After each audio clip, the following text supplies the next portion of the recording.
You should always cover your windows at night on the REZ. Or if you grew up the way I did, and I'm sure some of you also did this, we used blankets, or maybe even trash bags. This was back in the day. Nowadays everyone has fancy curtains, even with the curtain rods and everything else. If you want to gain some secret wisdom from the REZ, there it is. Cover your windows with blankets or trash bags. The veil is a bit thinner at night, and we're told to not go outside, don't whistle at night, and basically, you can't do anything. And one of these rules is to cover your windows at night. It's better to just stay indoors and forget that you can even go outside. Aside from blocking any sort of insects, the cold weather, and having some privacy as well. The best that you can at least. But on the REZ, you also want to block any dangers out there. Nothing good lurks outside at night. Our ancestors did ceremonies outside, but trust me on this, they knew what they were doing out in those ceremonies that went on through the night. They saw and heard things that we shouldn't speak about, whether they are spirits or other things. They can sense it. They know when a window or a door is open into your home. It will take that as an invite. In case you didn't catch on by now, I'm talking about this in a physical and spiritual sense. I was a social worker in the late 90s, and let me tell you, I've seen things that will scare you, haunt you, abuse, neglect, addiction, every possible kind of trauma to help out kids. Some of the cases I worked on were so disturbing that you think you had seen it all, but then something new comes along and leaves you asking everything you thought you knew. There was this one case though, it wasn't exactly disturbing, it was something else, something different. It wasn't really even a case, not in the traditional sense. It was more about the report that I had to write and the events that I recorded, the details, the things that happened. It all still gives me chills when I think about it. I have wrote plenty of reports in my time, but this one stayed with me. Overall, it's just really creepy. So there was this husband and wife. They had been fostering kids since the late 80s, and they were actually well known on the REZ. Everyone loved the foster mom. She just had a natural love with these kids. She never adopted but was always willing to help out, no matter the situation. Sometimes it was for a week, just to have them stay somewhere, while waiting on a transition to a different home. Other times a few months, but her door was always open. Her husband worked full-time off the REZ, and he traveled daily for a few hours, which meant that he wasn't around much during the week. He was there during the week, but he would leave super early and would get home late. He had a good job though, one of those that paid well enough to cover their needs, and it actually allowed them to take in so many kids. That's how they were able to keep everything running, from groceries to clothes to all the little extra things that kids need. But here's the thing about the foster mom. Let's call her Jenny. She was indigenous, born and raised on the REZ, but she wasn't what you would call, quote-unquote, traditional. She didn't really believe in the teachings, traditions, or follow the ceremonies. It wasn't that she was against them. She just didn't put belief in them, I guess. I'm not really sure. You would have to ask her that. For her, it was more about what she could see or hear in front of her. She was the kind of person who believed in doing right by people, and that was actually enough for her. Still, whether you believe in our teachings or not, it doesn't really change whether it's true. Just because Jenny didn't practice the traditions or carry those beliefs with her, didn't mean anything. You don't have to believe in the fire for it to burn you. If you're indigenous, you most likely already have an idea why so many kids ended up there. And yeah, you'll be right. The reasons are exactly what you're thinking. I don't need to exactly tell them, because the stories all sound the same. At least the stories and cases that I have done. Anyways, I'll just get to it and share what happened. I want to see what you think about this, because even after all these years, I can't quite make sense of it. Even though this happened in the 90s, I'm not going to be using names or naming the community in the story. Out of respect, that is. Also, you can get in trouble. And, privacy, obviously. The weekend began with several children being placed with the married couple for the weekend. It was 4 kids. 1 boy and 3 girls. The boy at 12 years old was the oldest of his siblings.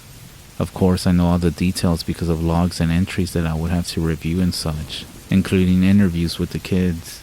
I'm actually going to try my best not to give too many details on what I do, or why certain things are done, but there are things that just need context. But at the same time, I don't want to bore you with a job description.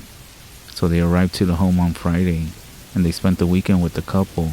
The weekend went by fast, and during the court hearing on Monday, the kids' stay was extended to 30 days by the judge. When Jenny heard what happened in court, she got home and she started to make better room placements for them. The 3 girls were given their own bedroom, but the boy wanted to sleep in the living room. I was alright with this. Number 1, it included separation from female and male.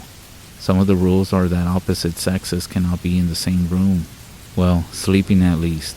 Of course, there are factors like age and other things, but I didn't see anything wrong with this as long as the living room door was locked and everything else was secured.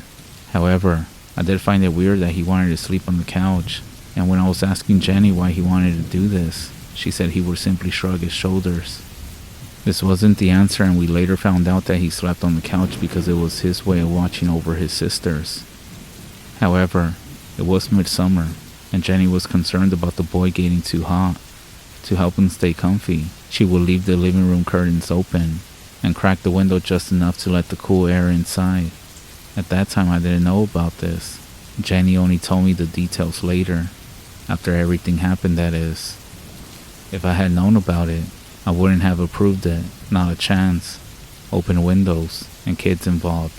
It's not something that you can allow. There's rules, and no matter what the situation is, you have to learn to say no.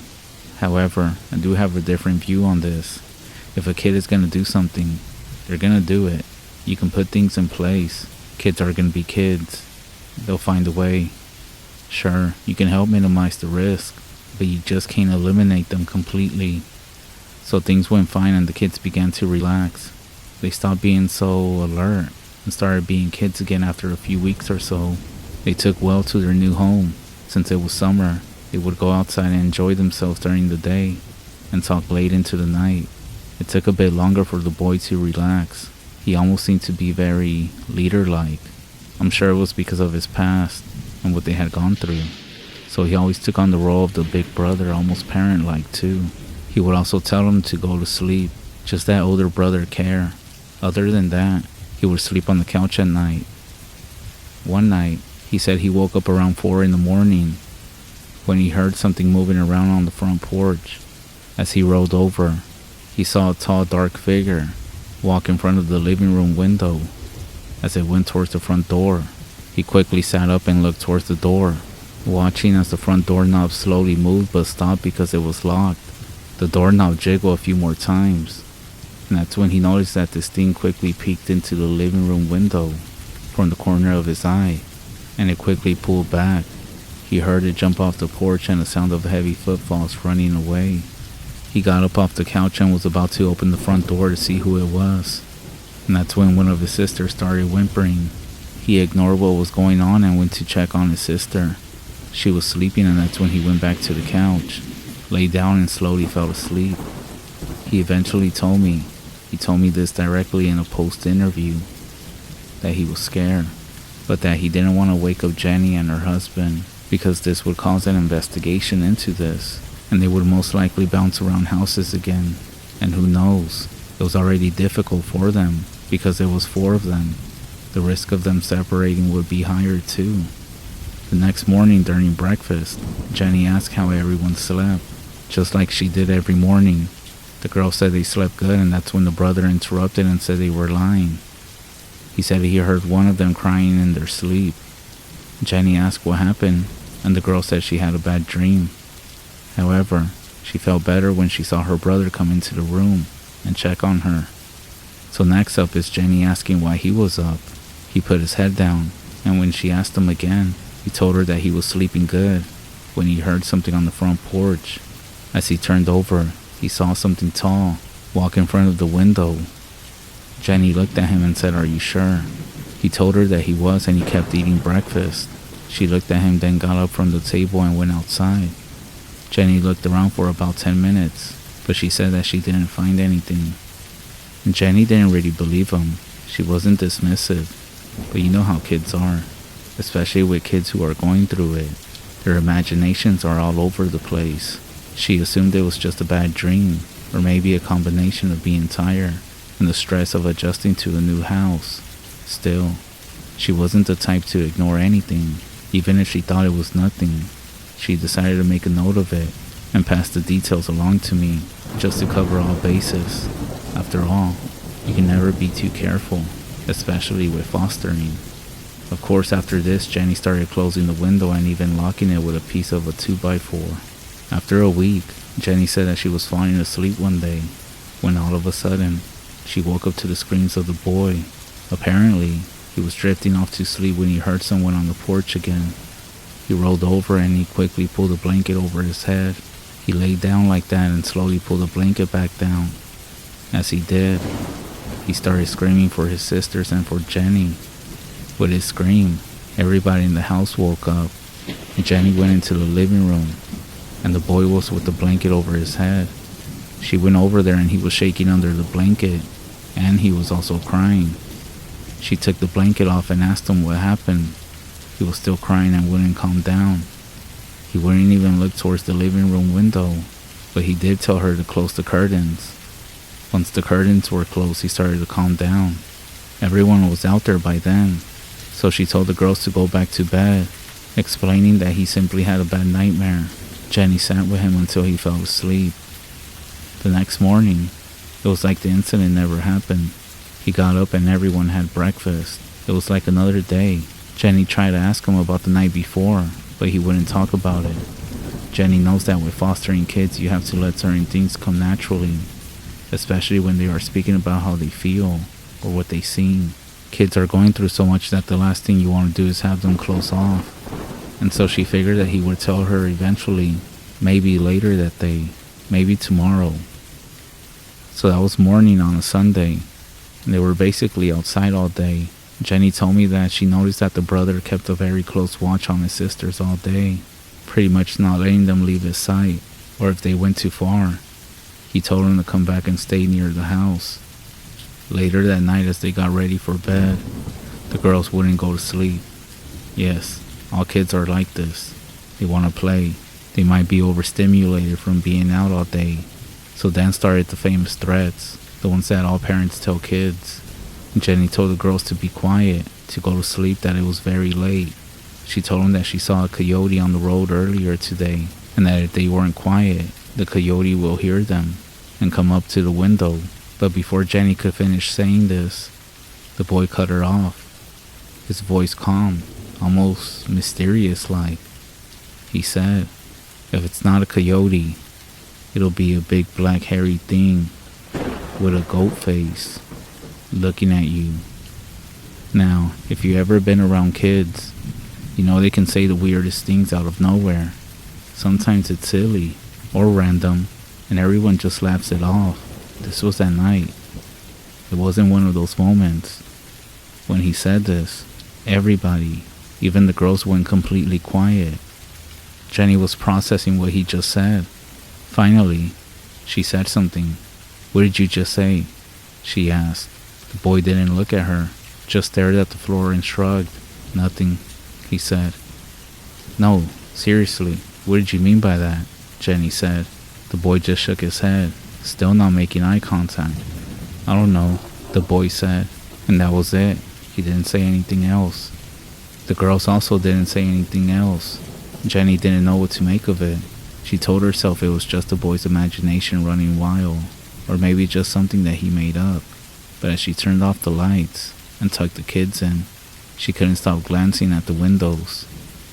Eventually, the time came for the kids to move on.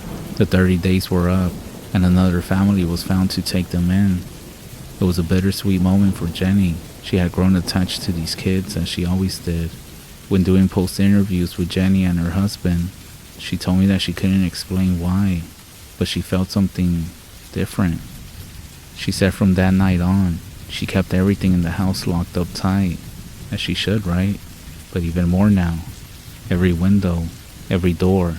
She even started double-checking them before bed. and sometimes she would get up throughout the night to also check again. But even then, she still felt something off. She told me that a few things started happening after that. She would catch a putrid smell in random parts of the house, like something rotting, but she could never find the source. Other nights, she would hear noises outside, soft scratching at the walls or the sound of footsteps on the porch. At first, she tried to brush it off as her imagination, or maybe animals roaming around. It got to the point where Jenny couldn't sleep. She said she felt like she was just being watched, and the boy's words from that night always linger within her mind. Eventually, Jenny did reach out to a medicine man and asked him to smudge the house. Again, she wasn't traditional, but at that point she was willing to try anything. She also asked her husband to start looking for a job closer to home, because she didn't want to be alone at night anymore. Jenny told me that the smudging seemed to help for a little bit, but that feeling, it never fully went away. Then one day, when I called Jenny to see if she could take in 2 kids for 1 week, while the parents were in the process of getting out of jail and finding a home, she surprised me when she told me that she decided to stop fostering, and as a matter of fact, she said they are currently packing everything to move out the REZ. She said it felt like the right thing to do. This was strange, for everybody. This didn't seem like Jenny. They literally packed up everything and moved out. We didn't hear about them no more, nor did they even say bye. What really kind of creeped me out though, was what I found out when I conducted interviews and wrote up the case reports for the kids. Each of them had their own story, but there was one detail that stood out. The youngest one, who couldn't have been more than 5 or 6, told me something when I asked them about what they think their brother had seen, and she said, "I saw it too, the big hairy thing with the goat face. It was watching us from the window." And when I asked her when she saw it, and she looked at me in the eyes and said, "It wasn't just one day, it was every night." As quote-unquote crazy as it sounds, I know there's things out here on the REZ that lurk outside at night. I believe it.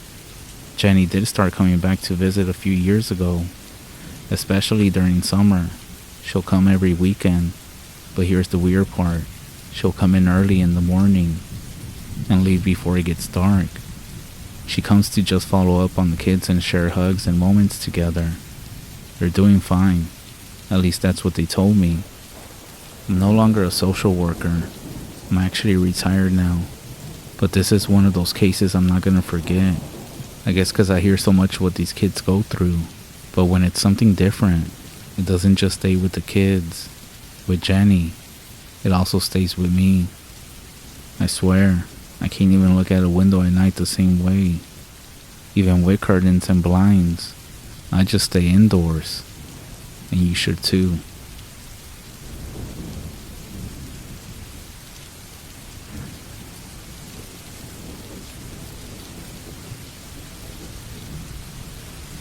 This happened when I was a kid.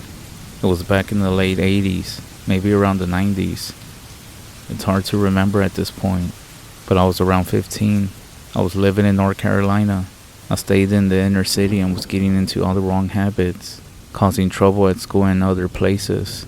Of course, it didn't stop there. This path led me to start getting into drugs. But Dad put his foot down. He said that I needed to learn about the Red Road and sent me to spend a month on my grandfather's farm, deep in the Cherokee reservation. I'm actually half Cherokee, but at this point in my life, I never really known anything about my origin or my actual tribe. I agreed, but I secretly packed my Nintendo and also a couple of games. My granddad came to pick me up in his rusty old Ford truck, pulled up in front of the house. There were big hugs all around for my mom and a handshake for Dad. I remember my grandfather saying, "How are you, Johnny? I missed you. You never visit anymore since Ruru passed away." He was an old man with a native pride hat on. I could barely understand him through his thick southern accent and speech impediment. After we talked, I climbed into the truck and we left my home, driving for about an hour south into the deep woods and country. We crossed the border into Cherokee land. When we got to the farm, my grandma came out and there were big hugs all around. I met all 12 of my cousins, whom I had never heard of before, and my uncle, whose name was Standing Bear. The old ramshackle farmhouse looked run down on the outside, but it was extremely cozy on the inside. It was about dinner time, and we went inside. Grandma made breakfast for dinner, and let me tell you, it was one of the best meals ever. After a full stomach, I began to get tired and started to yawn. I went into the living room and saw this really old TV. I hooked up my game system and mesmerized the country cousins with the wonders of the games that I brought. These kids had never seen video games before. They quickly got hooked on them. We played until about 10 at night, and then my grandma said it was time for bed. We all retreated into the attic and horsed around until 2 in the morning. Around 3 o'clock, I realized that I couldn't sleep. I was tossing and turning, with lots of snoring from my cousins. I knew they were all out of it. I got up to get a glass of water and walked down the stairs. As I was filling my glass, I heard the strangest thing I ever heard in my life. It sounded like some sort of howling and a roar at the same time. It came from the back field. Grandpa came running down the stairs in his long johns, his eyes looking wild. "Grandpa, did you hear that? Was it coyotes or something else?" He responded, "That was no coyote, Joe. Just go back to bed now. I'll take care of it." He grabbed his gun and went out the front door. I went back upstairs to the attic. All the cousins were awake, talking. "Did you hear that, Joe?" I nodded. Cousin Freddie came over and looked me dead in the eye. "Did Grandpa go out there?" he asked. Someone else then said, "That's not good." I then said, "Why? Isn't it just a wolf or something?" They then looked at me like I had 5 heads. "He doesn't know.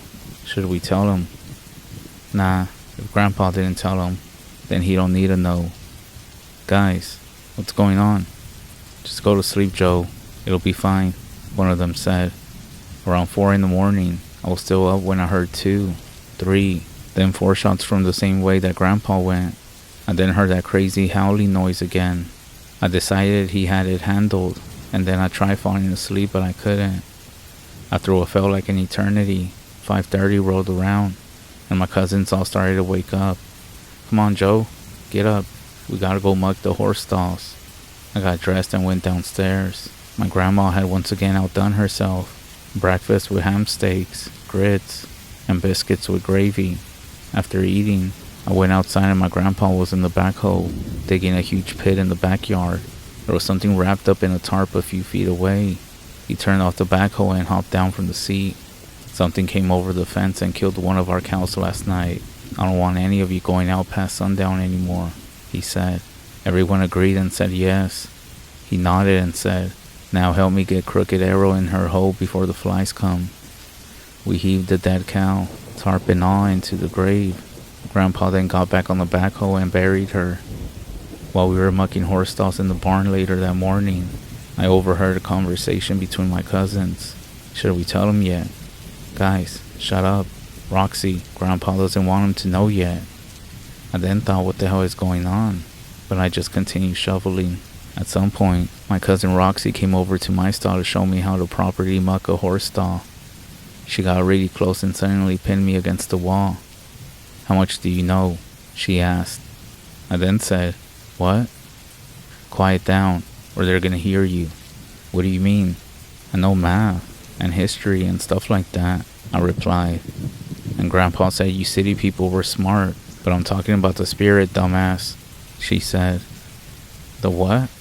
I asked. She then sighed.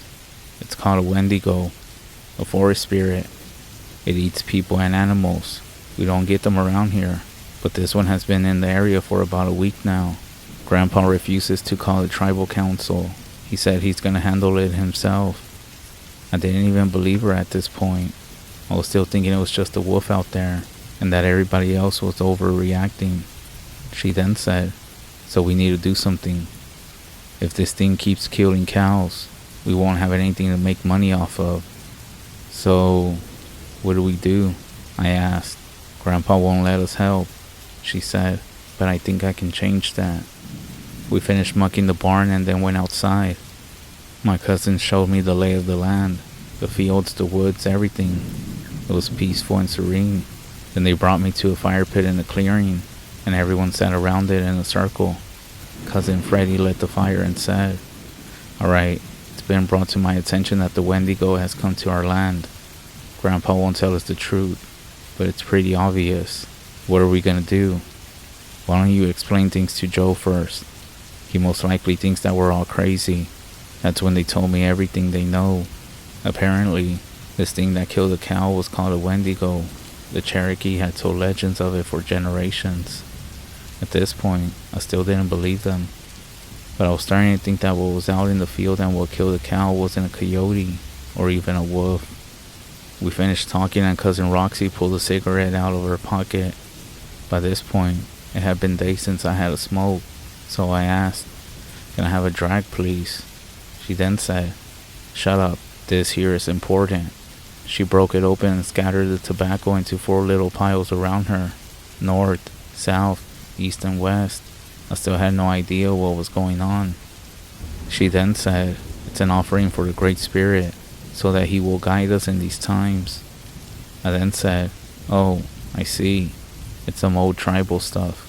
That's when Cousin Freddie came over and punched me in the stomach. "Watch your fucking mouth," he said.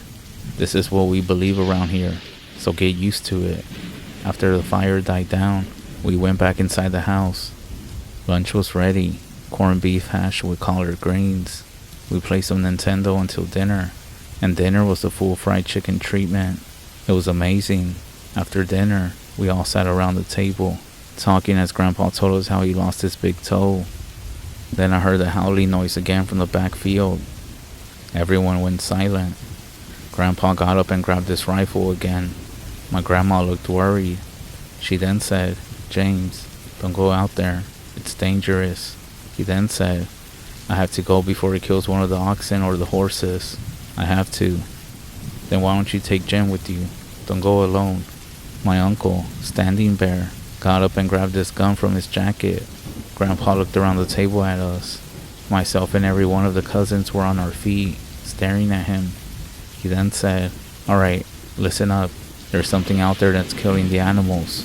It's not gonna stop. And if you're gonna come with me, we need to set some very strict rules." For me, I was thinking, oh, we're actually gonna go out there. Grandpa then said, "First, stay on the path. There are swamps out there, and the gators will eat you alive before you can scream. Second, keep your safeties on at all times until you're about to shoot. I don't want any accidents tonight. And third, you listen to everything I say, and this is not optional. No one goes off alone, and you all listen to whatever I say. Y'all got that?" Everyone said yes. He then said, "Good." He took us out to the shed and opened the padlock. I was expecting farming equipment, but instead, there were a few more .22 rifles in there. We spread the rifles between us and got flashlights. We closed up the shed, and our little ragtag group went into the woods, following the path from the backfield. Grandpa held up his hand for us to stop and bent down. He looked at something on the trail and said, "These are tracks, and they're fresh. We need to be very careful." We continued down the path, stopping every once in a while to listen or look at the tracks. After about an hour, I realized something. "Grandpa, we just went in a giant circle. I seen that tree before." I looked down, and sure enough, there were footprints in the mud along with these strange 3-toed claw marks. Claw marks that I had never seen before. Then it dawned on me, we weren't following it. It was following us. Before I could even finish that thought, Grandpa got really low to the ground and motioned for us to do the same. We squatted in the mud and listened. There was a strange noise coming from off to the left. Someone then said, "Grandpa, listen to the left of us. Do you hear it? It's close. Shut up and stay down." I looked off to the left side of the trail. There were lots of trees and thick brush. I looked up about 3 more feet when suddenly I saw the glint of a pair of eyes. I then yelled out, "Holy shit." Complete chaos erupted. I fired a gun for the first time in my life. I missed, but somebody else hit it. There was a very angry, shrieking growl, much louder than it had ever been before. Something big then ran across the path and back into the woods. I then asked, "Are we gonna chase it?" Grandpa then said, "No, I know it got hit about 10 times. If that thing isn't dead yet, it's never gonna be." We hiked back down the path towards the house. At the edge of the woods, Grandpa motioned for us to stop again and pointed up the hill towards the house. There was an 8-foot shadow standing in front of the back fence, complete with the same bright yellow eye staring us down. It started running at us. We scattered, and everyone shot at it. I heard it shriek again, and suddenly, it was about 5 feet in front of me. It was too dark to make out in the pitch black, but I could see a little bit of shaggy, matted fur and what looked like some kind of claws. I heard Grandpa shout something. Then I heard rifle shots. The thing then ran back into the woods. My grandpa was calling for everyone to get inside.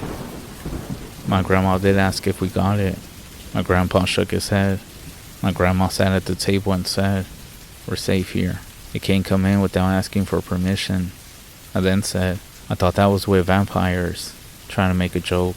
Grandpa was asked what he was going to do, and he said, "We're going to stay inside, and we're going to pray to the Creator and hope that it doesn't kill any more of my animals.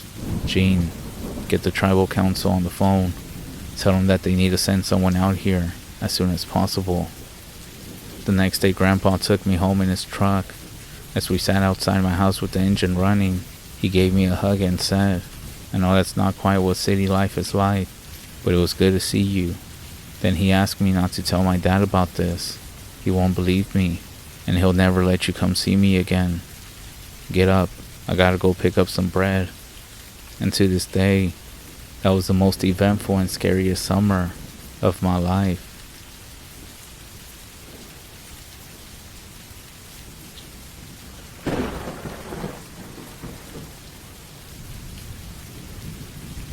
I grew up in South Appalachia, in western North Carolina, 30 minutes outside of the town of Asheville. The Appalachian Mountains are some of the oldest mountains in the world, with some of the rock formations dating back over 1 billion years. That quite literally means that they were here before there were even animals. As with most things that have been on the earth a long time, there are some unexplainable anomalies, both benevolent and malevolent.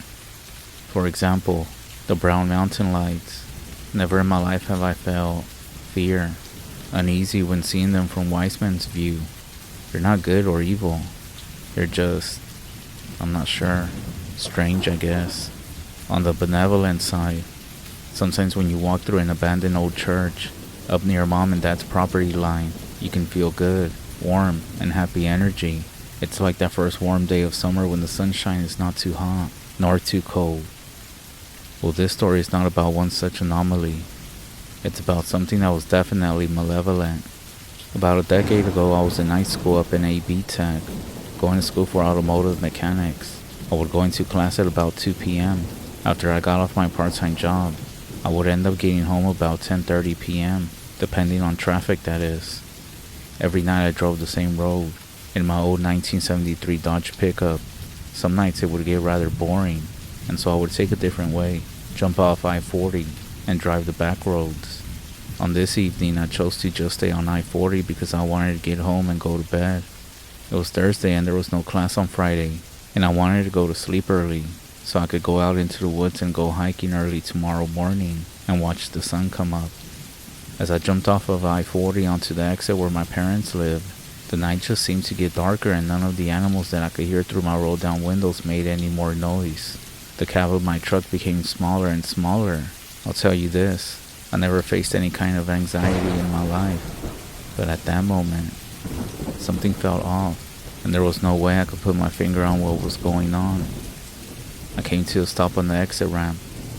I turned to go down the road and I happened to notice that the gas station off the exit where mom and dad lived had no lights on.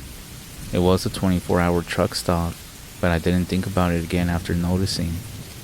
I just chalked it up to the power being out, but I couldn't shake the feeling that something was definitely different, or something going on.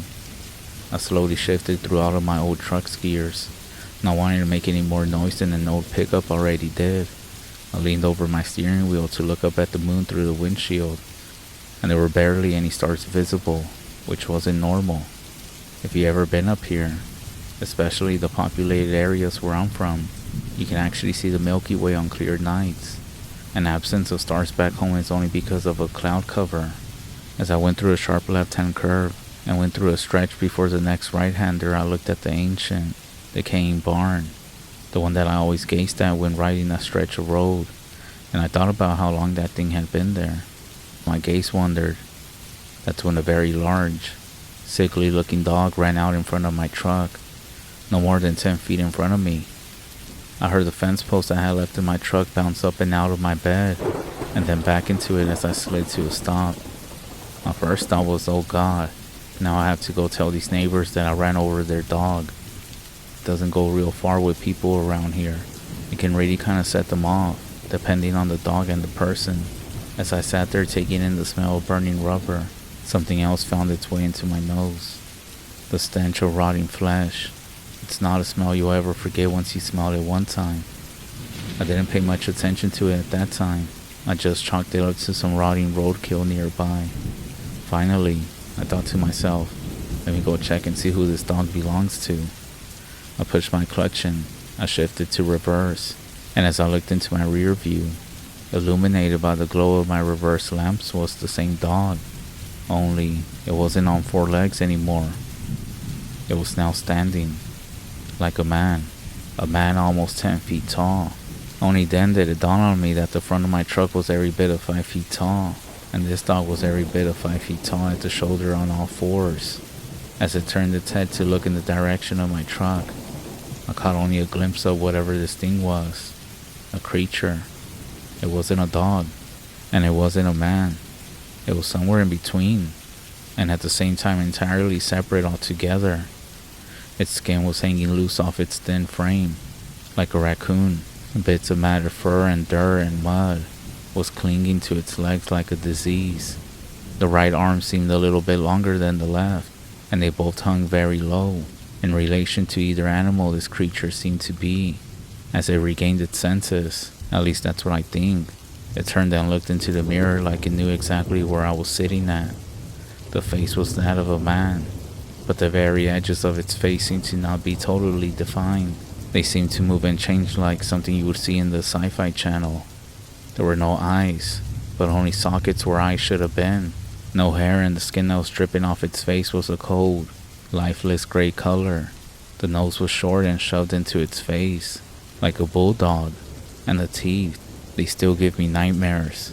The teeth were unnatural. Many of them didn't seem to be arranged in a natural way in its mouth. They seemed to fill and spill forth from its face. It seemed like forever, but it couldn't have been more than 5 seconds as I sat there, paralyzed. A light came on at the house next to the road, causing the creature to snap its gaze that way and tear off into the woods on its back 2 legs. I jammed my old truck into first gear and roasted tires all the way through first. I snatched second gear and drove as fast as I could back home. When I got to the house, both of my parents were asleep. I went downstairs into my bedroom and loaded every single firearm that I had, and I locked all the doors. I couldn't wake them up. Who the fuck would believe this, and at 10:30 on a Thursday night? The basement was quiet that night. Even the dogs that got up to raise hell outside at animals at all hours of the night were just dead silent. The old post and beam house didn't even creak or pop that night. At about 3 a.m., I started to finally get drowsy, and as I went to lay my head down to get some sleep so I could still attempt to go hiking the next morning, I smelled the stench of death again. It was faint. At first it was, but it was definitely there. I then thought to myself, you're just going crazy. None of that shit is real. But the more I thought about it, the more and more stronger the smell got. My dad has a home office in the basement which has 2 big glass doors that face the national forest, which are about 500,000 acres. I finally worked up the courage to walk out of my bedroom and into the basement living room with my little tactical 12 gauge loaded, tack light on. I covered the flashlight with my hand to not make my presence known. As I turned out of the living room and into my father's office, I shined the light through the glass doors and at the edge of the woods. You guessed it, and I knew I was gonna see it. There stood the creature. It was motionless. It was staring right into the light, with those sockets, devoid of eyes. I quickly covered my light, ran into the living room, flipped on the outdoor floodlights, and to my surprise, it was no longer standing at the edge of the woods, but between the house and the edge of the woods, still motionless. I swung the door open and fired every round that I had towards it. I must have scored a couple of hits because it screeched. The dogs went crazy. Mom and Dad woke up asking me what the hell I was doing. I told them that a bear had gotten into the trash and I was trying to scare it away. They didn't believe me, but I know they wouldn't believe me if I told them what actually happened. I didn't sleep that night, or any time until the following Sunday. Everything seemed to return to normal, and I didn't think about this whole thing again until I met my wife about 6 years later.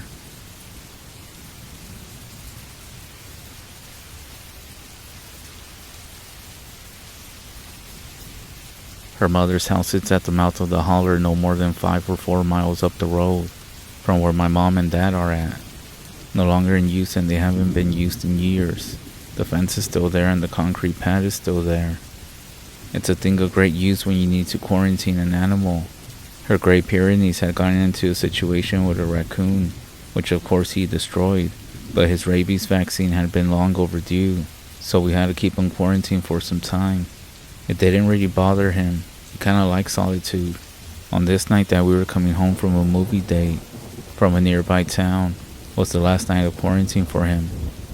So we walked up the trail using our phone flashlight to get to Cano, and there he sat. He was waiting, tail wagging, happy to see us. We put him on the leash and started walking back to the house with him. As we were walking back through the darkness, I started to feel the same feeling I had felt that night that I hit the creature with my truck.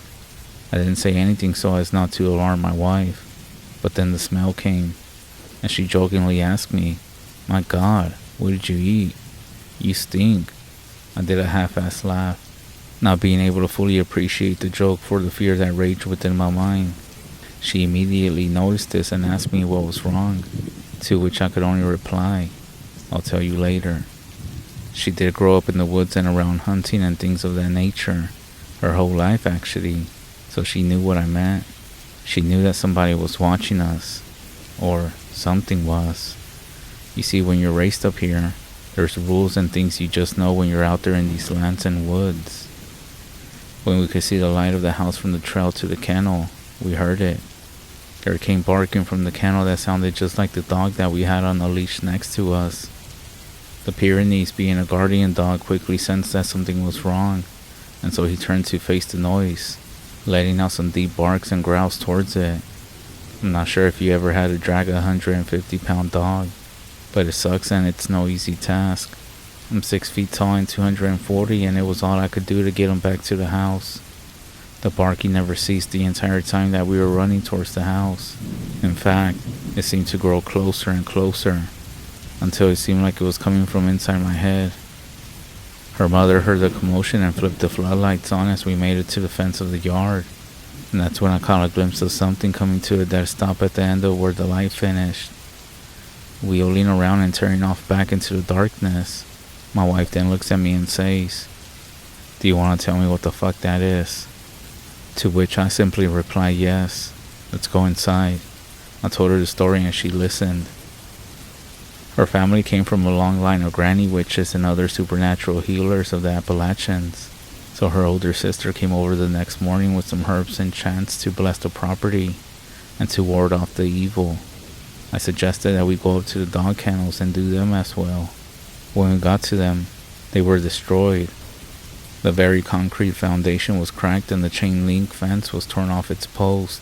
The dog houses were destroyed and the place reeked of that stench that followed the creature.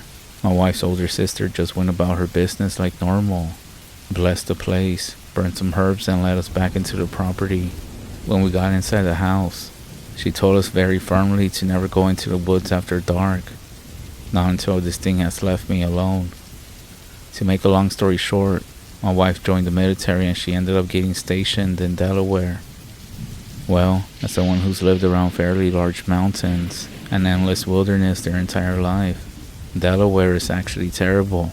At least that was my thought when we first moved into the middle of a 50,000 plus population city. It didn't take us long to find a house in a sleepy little community. We bought the house and moved in. We were actually both very grateful and glad to be outside of the city. The land in Delaware seems lifeless in comparison to Appalachia. The populated woods don't possess any energy that goes one way or the other. Having not thought about the creature in some time, I resumed my staying outside after dark and playing with our dogs in a big yard that basically is surrounded by a small patch of woods. Well, last night I went outside to play with the dogs, and as dark set in, I started to build a decent sized fire in my fire pit and consumed some good old fashioned Appalachian Mountain cough syrup from a mason jar. And just as the fire was dying down, my American bulldog went off towards the woods. He has a habit of running off to go on some sort of adventure, so my immediate reaction was to chase him down in the yard and tackle him so he could not get away. As I tackled his 110-pound ass to the ground and threw him in a fireman's carry over my shoulders, I heard him begin to bark. Only, the bark was not coming from him. The only sound coming from him was a deep, rumbling growl, a noise that I had never heard him make. It was one of those threatening noises. Something was definitely wrong, and as I ran with him on my shoulders back to the house, the stench of death again began to fill the air. The other two dogs must have caught wind of what was happening, and they met me at the back door, which I threw open, and then I slammed shut. Locked and again loaded my guns. How the hell did this thing follow us 650 miles up here?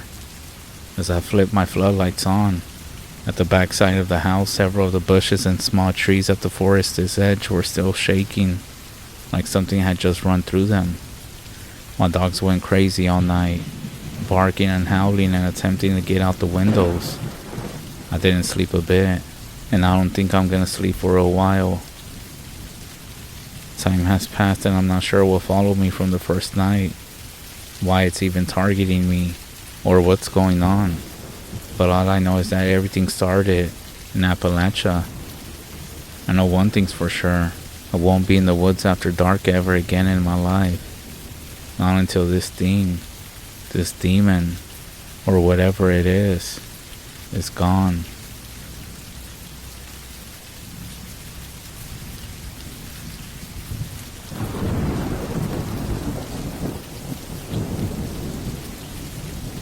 I have never shared this experience with anyone.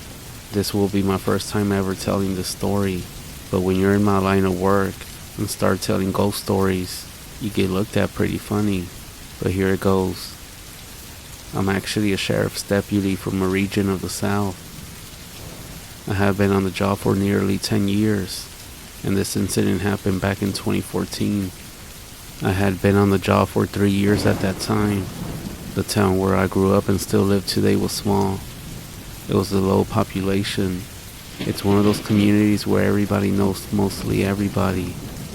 There used to be a small house just outside of town that had been known to be haunted. Well, at least that's what they used to say. And it had been there so long. Even a few buddies and me used to go there and, quote-unquote, ghost hunt. It was a small house, one of those old creepy houses with a weird floor plan. It had a second floor with 2 windows facing the roadway. The grounds were grown up.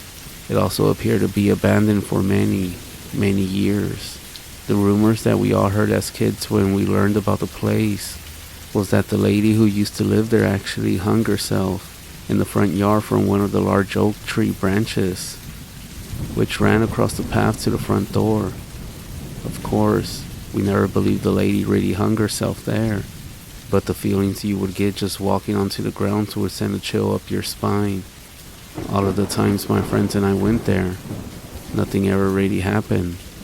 So jumping ahead to my grown-up years, I hadn't been to the house in years, but I heard someone new purchased the property and no one was allowed there anymore. One of those slow nights at work, I was sitting in my good old trusty Crown Vic. Honestly, I was bored. At about 2 a.m., when I got a call for service, dispatch sent me to the address of that same old, quote-unquote, haunted house. A passerby said they were driving down the small gravel road and heard screaming coming from the residents. My first thought was that this was some kid who heard the stories and was playing some weird prank. I was only about 6 or 8 minutes from the house, so I made my way over there. When I pulled up to the place, it looked exactly like I remember it from when I was a teenager. The same creepy trees stretching over the pathway to the front door and all. I notified dispatch that I was at the residence and would be out of my unit to check the grounds for anybody that might be trespassing. I exited my patrol vehicle and began approaching the front. I started remembering about the times we used to have as teenagers. I was about 20 feet from the door when I heard a noise coming from inside the house on the second floor. Now suspecting a possible trespassing or some large wild animal, I made the choice to go inside and check it out. Back when I worked for this department, it was small. Only 2 guys on the beat at night, and my partner was all the way across town. I didn't want to call him all the way out here where I was just to find a possum scratching around. I opened the front door and stepped up into the residence, staying as quiet as possible and holding my hand to cover 95% of the beam that was coming from the flashlight. As soon as I entered, I felt a feeling of dread fall over me, like knowing something was wrong. The feeling of someone watching me and that feeling in the pit of your stomach all at once. As a cop, this is like your spidey sense, and we all pay close attention to our gut feelings. I drew my service weapon and began clearing the residence. I made my way up the very narrow stairwell to the second floor. I began checking rooms and entered the first one, which faces the front of the house with the 2 windows.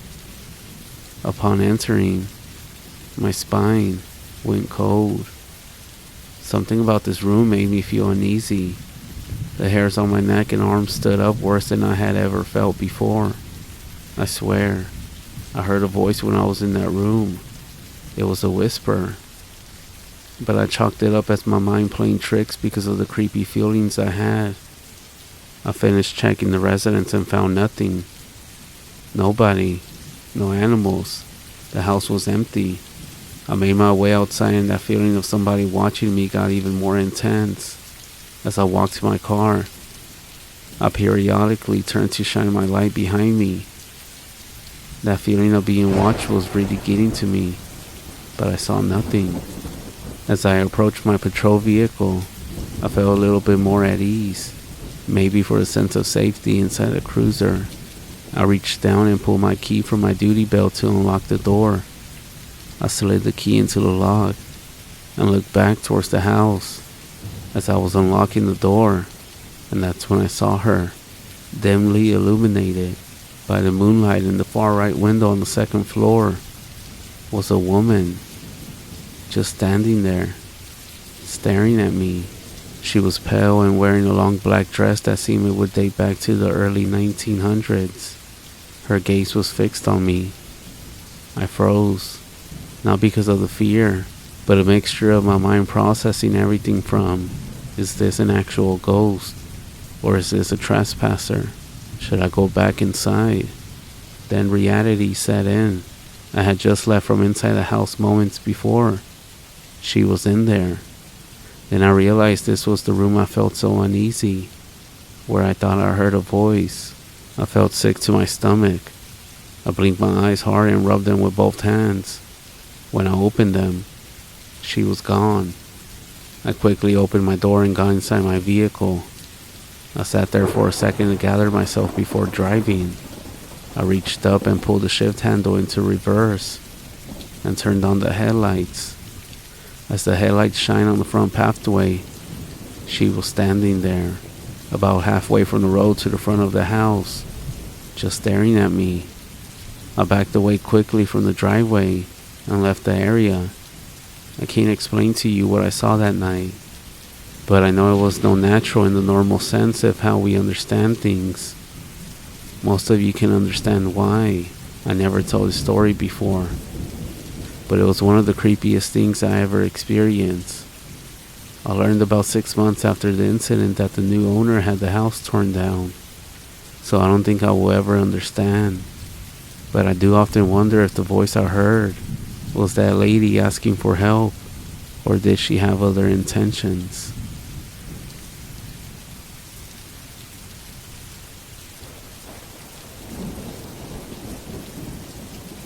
I myself am not Navajo, but my friend is. He grew up around Gallup, New Mexico. He loves to tell me stories about skinwalkers.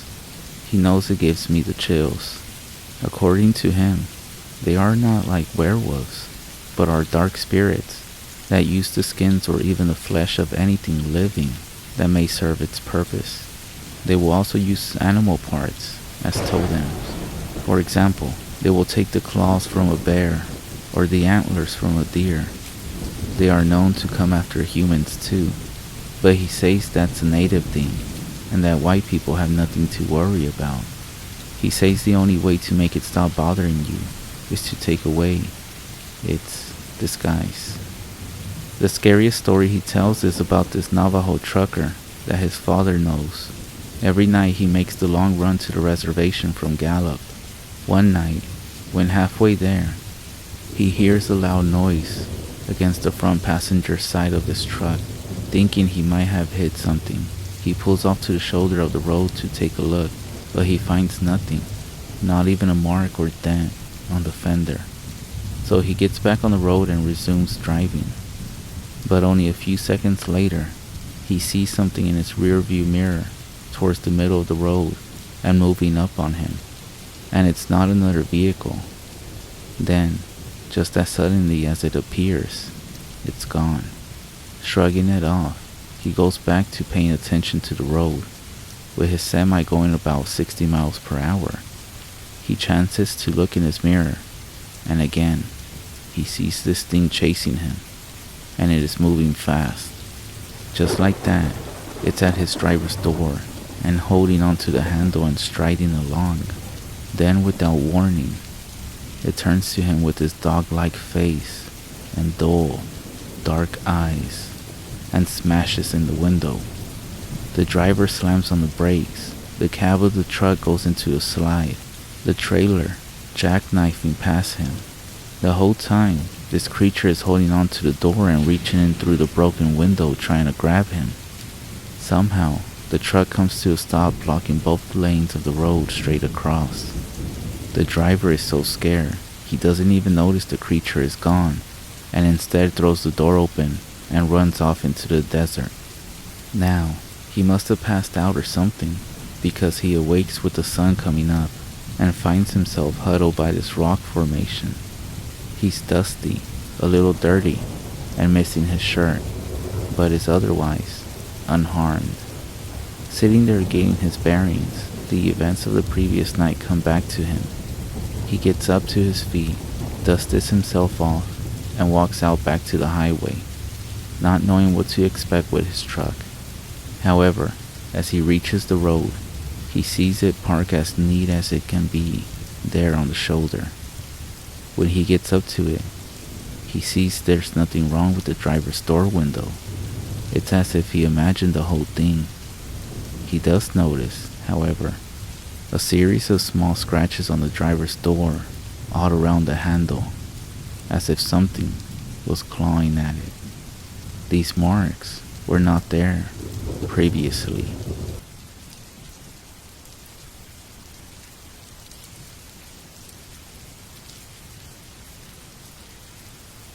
This story is from Fort Belknap.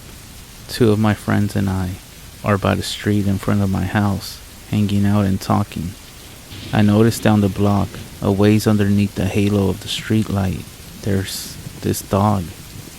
It's just sitting there, but it definitely is not one of the dogs from around the neighborhood, and there's something about it that just doesn't look right to me. I turn to my friends to see what they think, and when they look to where I'm pointing, the dog is gone. And out of nowhere, there's this guy, dressed in some grubby clothes, long dirty hair, maybe in his late 20s or early 30s, and definitely in need of a shave. The funny thing though is that he's walking straight towards us and getting closer, but we still can't make out his eyes, almost as if he doesn't have any, even though we were 3 against 1. Without saying a word, we all just started running towards my house. Right up the porch we go, slamming the door behind us. No sooner are we inside It's like every dog in the neighborhood is barking and whining as if they are scared. Then, just like that, everything gets real quiet, as if somebody hit the mute button. I'm not sure how long we stayed there crouched down low and against the wall beneath the windows. But finally, one of my friends elbows me in the shoulder and tells me with his head that I should take a look outside. Not wanting to look like a complete pussy, I move the curtain aside and peek out. I don't see anything, so I go and open the door. Whoever that guy was, he's gone, and everything seems as it always is. Needless to say, we hung out on the porch for the rest of the night.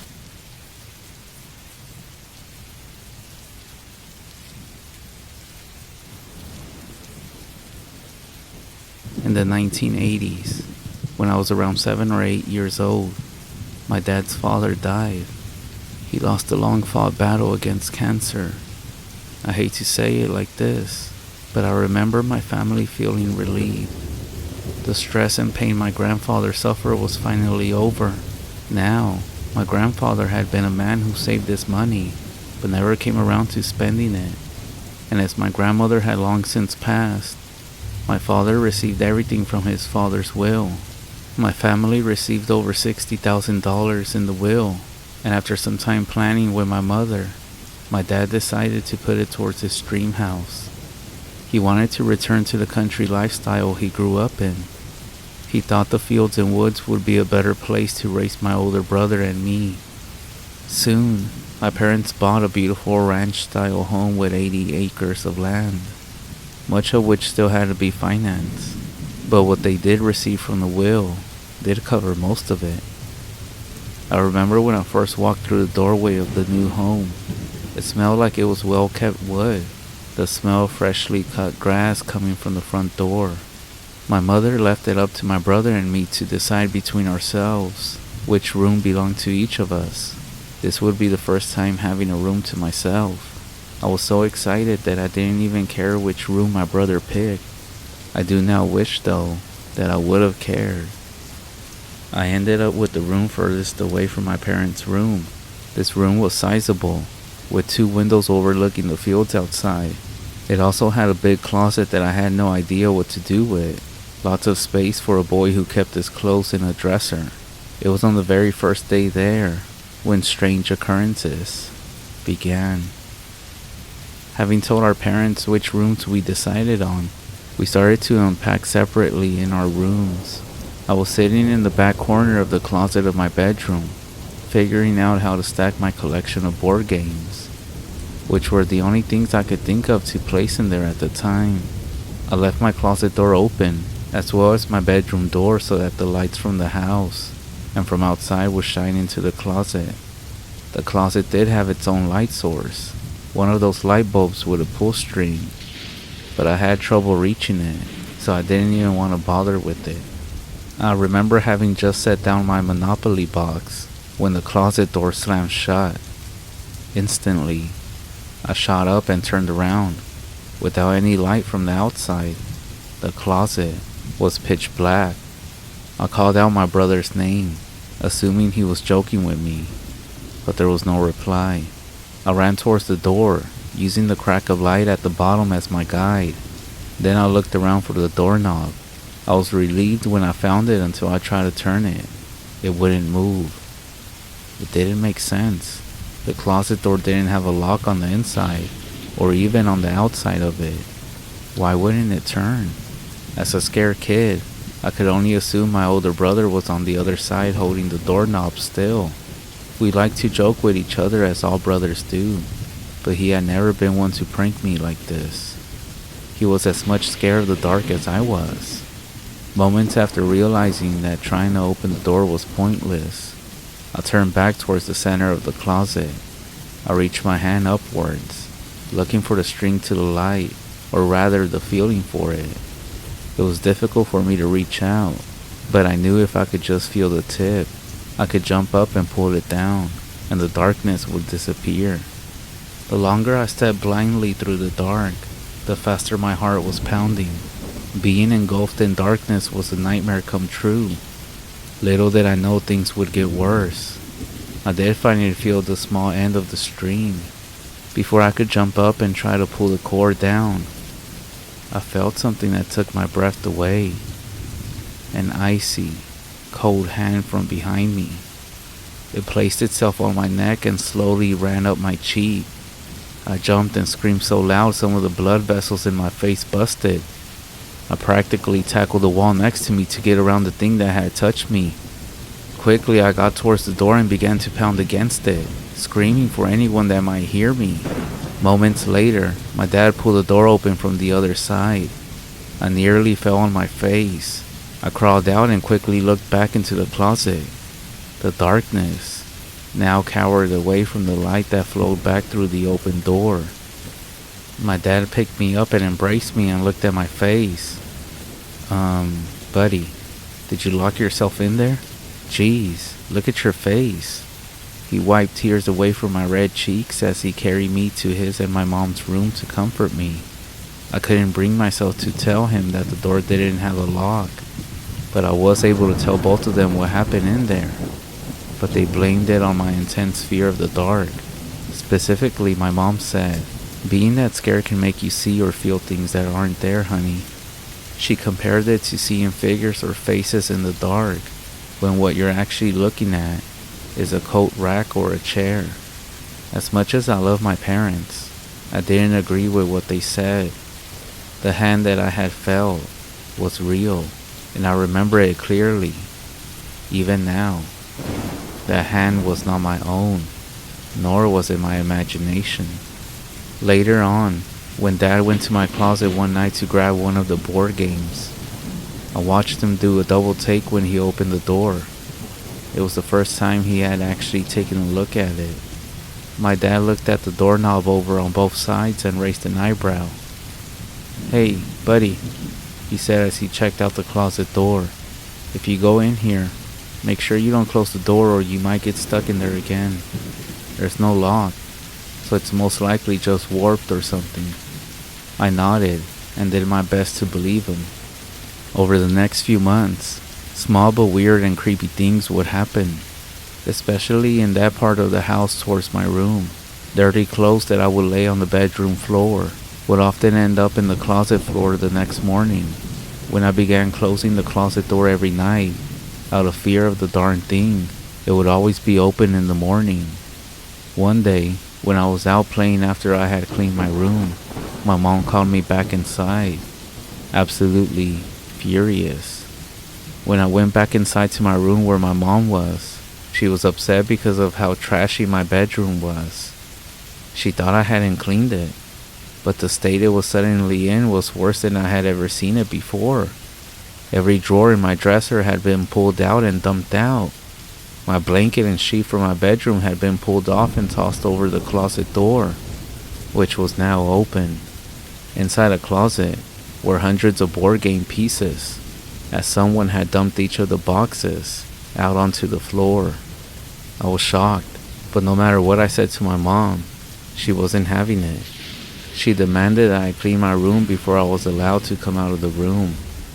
Obviously, I was upset, but I did as she said. I cleaned as fast as I could, folded all my clothes again, remade my bed, then stood at the opening to my closet. I couldn't bring myself to walk in there alone, especially after something or someone had just ruined my room. And I knew it wasn't my brother because we had both been outside. Why would my parents mess up my room? Deep down, I knew it was the thing in the closet. I stayed in that room 2 hours longer than I had to, unwilling to enter that closet to pick up the board game pieces. But when my stomach began to growl and the smell of homemade fried chicken filled the air, I forced myself up and into the closet. It took me a few tries, but I was able to jump up and catch the string to the light, so at least I would have some light if I did get stuck in there again. Quickly, I started to pick up the pieces on the floor.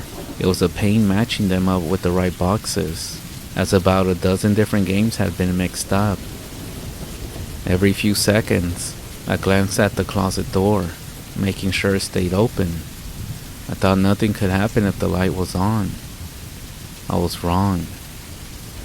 I picked up the final piece, eventually, a small white ball that I'm pretty sure belonged in the Hungry Hungry Hippo's box. I threw it in, closed up the box, and turned around. I stopped. A woman stood in the doorway. Her feminine shape made me first think it was my mother, but she was taller than her. Her hair was a mess and went down to her ribs. She stood facing away from me in a stained but light blue dress. She appeared to be looking out the windows of my bedroom. My voice failed me. I wanted to speak to her, but I had no idea what to say. I wanted to think it was some long-lost relative coming for a visit that I had never met before, and that I didn't know she was coming. Denial is a powerful thing. The woman was breathing in and out so slowly that I didn't even hear her breathing until long after I studied her. Her breathing was extremely slow and troubled, as if she had been a smoker for multiple lifetimes. Then, she lifted a bony finger and pointed towards one of the windows. I swear, she spoke. I think she said, "Such a nice day." Out of nowhere, in the blink of an eye, my vision was obstructed. I flinched away, first thinking that I had suddenly gone blind. But as I brought my hands up towards my face, I found greasy, messy hair covering my small form. Then that slow, struggling breathing came from behind me. This woman was no longer in the doorway. She was standing right behind me, with her hair draped over me. I screamed, and then I ran. I ran where I last saw the open closet door.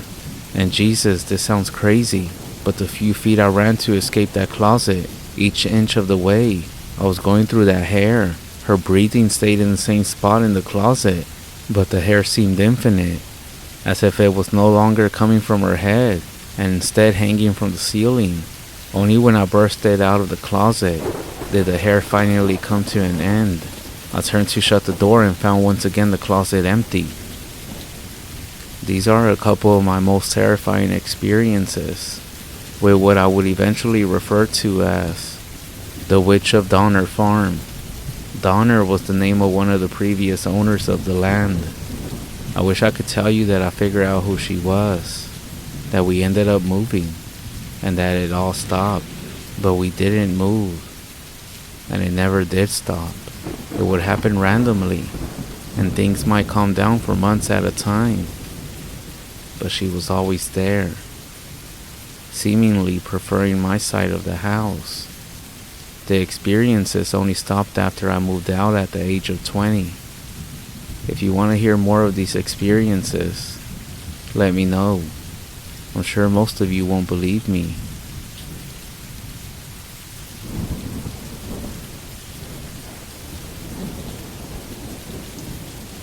I'm a 21-year-old Navajo. I have family that lives on a plot of land south of Gallup. It's about a 30-minute drive to my family's land, and it's surprisingly not deep in the woods. I remember first being in close proximity with a witch when I was about 7. I was at my uncle's house. Our land has 3 homes on it.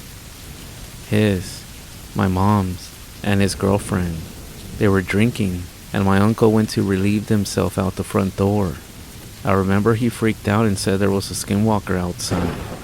I freaked out, and his girlfriend said it was okay, that it was just Scooby-Doo, attempting to lessen my fear. Since it's been so long, I remember those important details only after that. I have no memory of what happened. That uncle passed away that year, and I always think about what could have been between me and him, now that I feel so alone, and the rest of my family isn't amazing as he was with me. Anyways, to be clear, I have never seen a witch, but these details are unfortunately true. Jumping ahead a couple of years, I'm in 8th grade. My grandpa, who lived with my mom and me, is in the hospital. I ended up sleeping in his bedroom because I always slept on my mom's floor due to being creeped out by the thought of a witch trying to peer inside my window or hearing the noises it could make. I wanted to sleep in there because he had cable in his room. His room is on the opposite end of the trailer where my mom slept. It's about 5 a.m. and I wake up to the most terrifying language I ever heard. It sounded like a cross between a hyena and a pig. The constant chit-chat between whatever was outside my grandpa's window haunted me in that instance. I listened for a couple of seconds, but I covered my ears as hard as I could out of fear. It was the most scared I ever been. After the whole ordeal, I went to my mom's room and crawled into her bed, telling her what happened and shaking a bit. I had school that morning, so when we went to start the car, I noticed in the area where I heard the noise, there was a trailer hitch, and sitting in it was a stray dog. My grandma then hired a medicine man after that happened, and he said that dog was in cahoots with the witches. I tried to get rid of him, but that dog always came back. It was skinny. I always had a bad vibe from that dog, which doesn't happen as I love dogs. After that encounter, I was truly scared of being alone. A year later, during my freshman year of high school, my mom died. Whether or not those jealous witches were the cause of her death, I'll ponder once here and there. She died from a bad cold, mucus in her lungs. I was asleep in her bedroom, but not on her bed. I went to bed around 10 p.m., and in the morning, she was very weak and cold, like she was hallucinating and didn't get under the blankets to keep warm. When I woke up, she was dead, and sitting in front of her bed. That day changed my life completely, as I have never stayed at that house ever since she died. I stay with my dad now in town. My other grandpa said our family may be an active target of those evil witches. He said once in the 90s, when my uncles and their friends were at my grandma's land, they saw a fire and a witch doing a dance ritual on top of a mesa. They began to shoot at it. It sees them, and they take off when their girlfriends freak out. They leave, and the witch follows them from wherever they are. Keep in mind, this area has a lot of trees and isn't flat, like most of the Navajo Nation. My grandpa said that the witch followed my uncles back to where my family's land is. My family and the evil history of the area they settle at is real. I wouldn't type all this if it wasn't true. I don't like fake paranormal stories, and you wouldn't either if the paranormal was just a footstep away. After all the harm these witches have done, no one wants to talk about it or do anything about them. What is there to do? It's been 6 years now since my mom died. We saw what happened when my family interfered with this ritual and what ended up happening to all of them. So there are things out there that are just best left alone.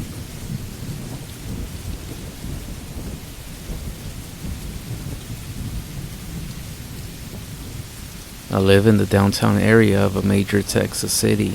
To get away from the city and enjoy the outdoors and some alone time, I would make the hour-and-a-half drive almost every weekend to a small cabin that's in the woods owned by my family. I've been hanging out at that cabin in those woods almost my entire life, so I feel pretty comfortable there. The area doesn't have many people living there, and it's always safe. So one weekend, I took some of my friends out there to fish and spend some time away from the city. While fishing on the bank of the river that runs near my folks' cabin, we pulled up some chairs, started a fire, drank a few beers, and watched the sun go down behind the trees. That is life. After sitting around for a few hours, I suggested we go hunting the next morning for breakfast. The guys weren't big fans of waking up early to crawl around in the woods looking for something to eat. They would have rather stayed up all night drinking and fishing and wake up late the next day. "Let's just go hunting right now," said one of them. Everyone else agreed and started getting loud. I stayed put in my chair and replied, "Hell no, it's too late. It's too dark. We wouldn't be able to see a thing out there, man. Plus, there's those dang witches." Everyone knew I made a good point, but then one of them said, "Wait, what do you mean by witches? What are witches anyway? Like, seriously?" I laughed a bit because they all seemed so intrigued, and all of a sudden so focused. So I began telling the story of the last time I went camping and hunting in the woods around my parents' cabin. It was just like any other camping hunting trip I had gone out on. I packed a backpack with all the necessities, a .22 long rifle, an MMP, and a .45 that I would always carry. I parked my truck at my parents' place and walked down the dirt road until it disappeared into the woods. I make a point not to overhunt in any one area, so I hiked in a direction I knew I had never hunted in. After a few hours of hiking, I found a clearing in the woods that allowed some moonlight once it got dark. I don't use a tent when I camp alone, so setting up my camp was fairly easy. I got a fire going and quickly went to go find some small game for dinner before it got too dark. After bagging a few squirrels and a rabbit, I started to head back to my campsite. The night had already started to settle in, so it was getting quite dark on me. I took a moment to light up my lantern that was hanging off my backpack. I poured some lantern oil on it and got it going. A few hundred yards later, I heard a movement in the distance. Obviously, while moving through the woods with a backpack with a rifle strapped to it, you make a lot of noise yourself. However, the noises that came from deeper in the trees have a distinct sound, almost like an echo. So when I heard movement coming from somewhere else other than myself, I froze, staying completely still and listening. There was nothing. My brain started reasoning as fast as it could, and concluded that a branch might have fallen, or a deer might have gotten spooked and hightailed it out of the area. That was good enough for me, so I continued on through the dark in the direction I knew my campsite was in. The compasses don't lie, and I had learned how to use them and rely on them by this point in my life. I heard it, again. Noises coming from my right, north of where I was. And this time, I almost thought I heard a yell of some kind. Again, I froze, thinking it was coyotes. I'm not too worried about them, so I continued. The way back was starting to feel really long though, but hiking through the woods during the day is very different than hiking through the woods at night. Most of the time you hike slower, watching your steps more carefully, so it's not unusual that a hike the same distance could take longer at night than during the day. Before I go on, I feel like I should say that I was recently married at the time. Most likely less than a year at that point. Like I wrote before, I travel a lot throughout my life, and homesickness was not something I was familiar with until I met my wife. I'll call her Juliet. We met when we were both 18, and up until then, I had never missed my home or anyone whenever I was away. But once we started dating, I began to finally experience the feeling of being homesick whenever I was away for too long, and in some cases, not even long at all. That Friday evening, towards the woods I had left, I got home from work and sat down with Juliet for dinner before leaving. It had only been a few hours since I last saw Juliet, and yet I missed her so badly out here in these woods. So much so that I think I almost felt pain. Having said that, I think it's gonna make what happened next a little more creepy. Anyways, so I heard something. I froze and stood still in the dark woods and turned to my right. I was deeply confused because I knew what I just heard. It was Juliet calling me. Even though it sounded like she was a bit far, there was no doubt it was her. What the fuck is she doing out here? There's gotta be some sort of emergency. I gotta find her. She's most likely been calling my phone, and it's not even on. Something bad must have happened, I thought. as my mind raced to rationalize and come up with a realistic conclusion. Chip, Chip, she yelled through the trees in the distance. My name isn't Chip, but it's the secret nickname that she has for me.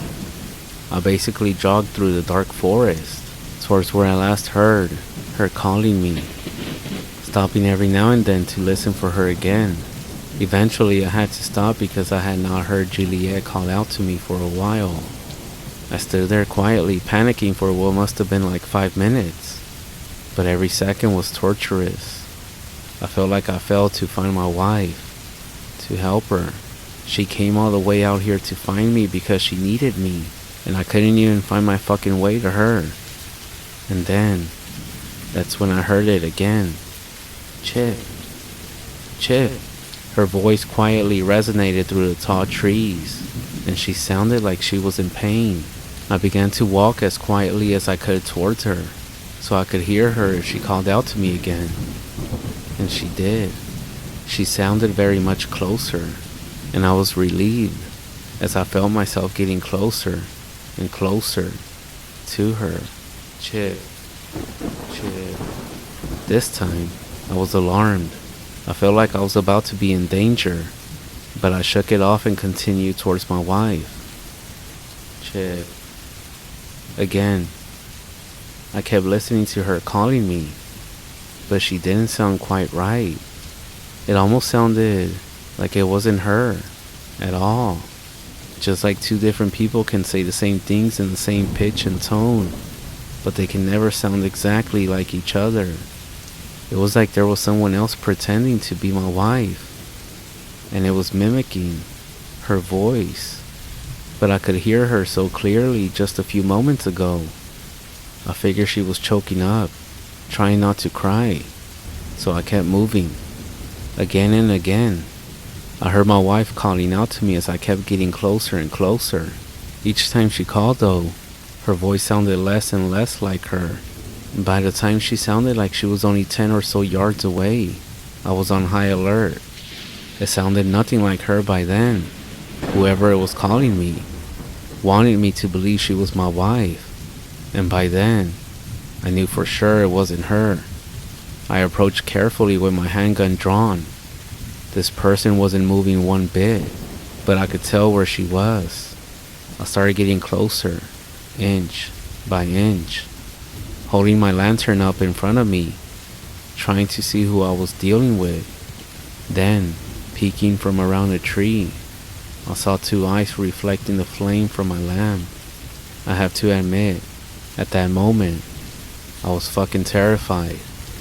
My wife is shorter than I am, and I was eye to eye with whoever this was, and her eyes were too far apart to have been Juliet's eyes. Hey, is everything alright? I asked her, like an idiot. I can give you anything you want. I knew right away what she really was.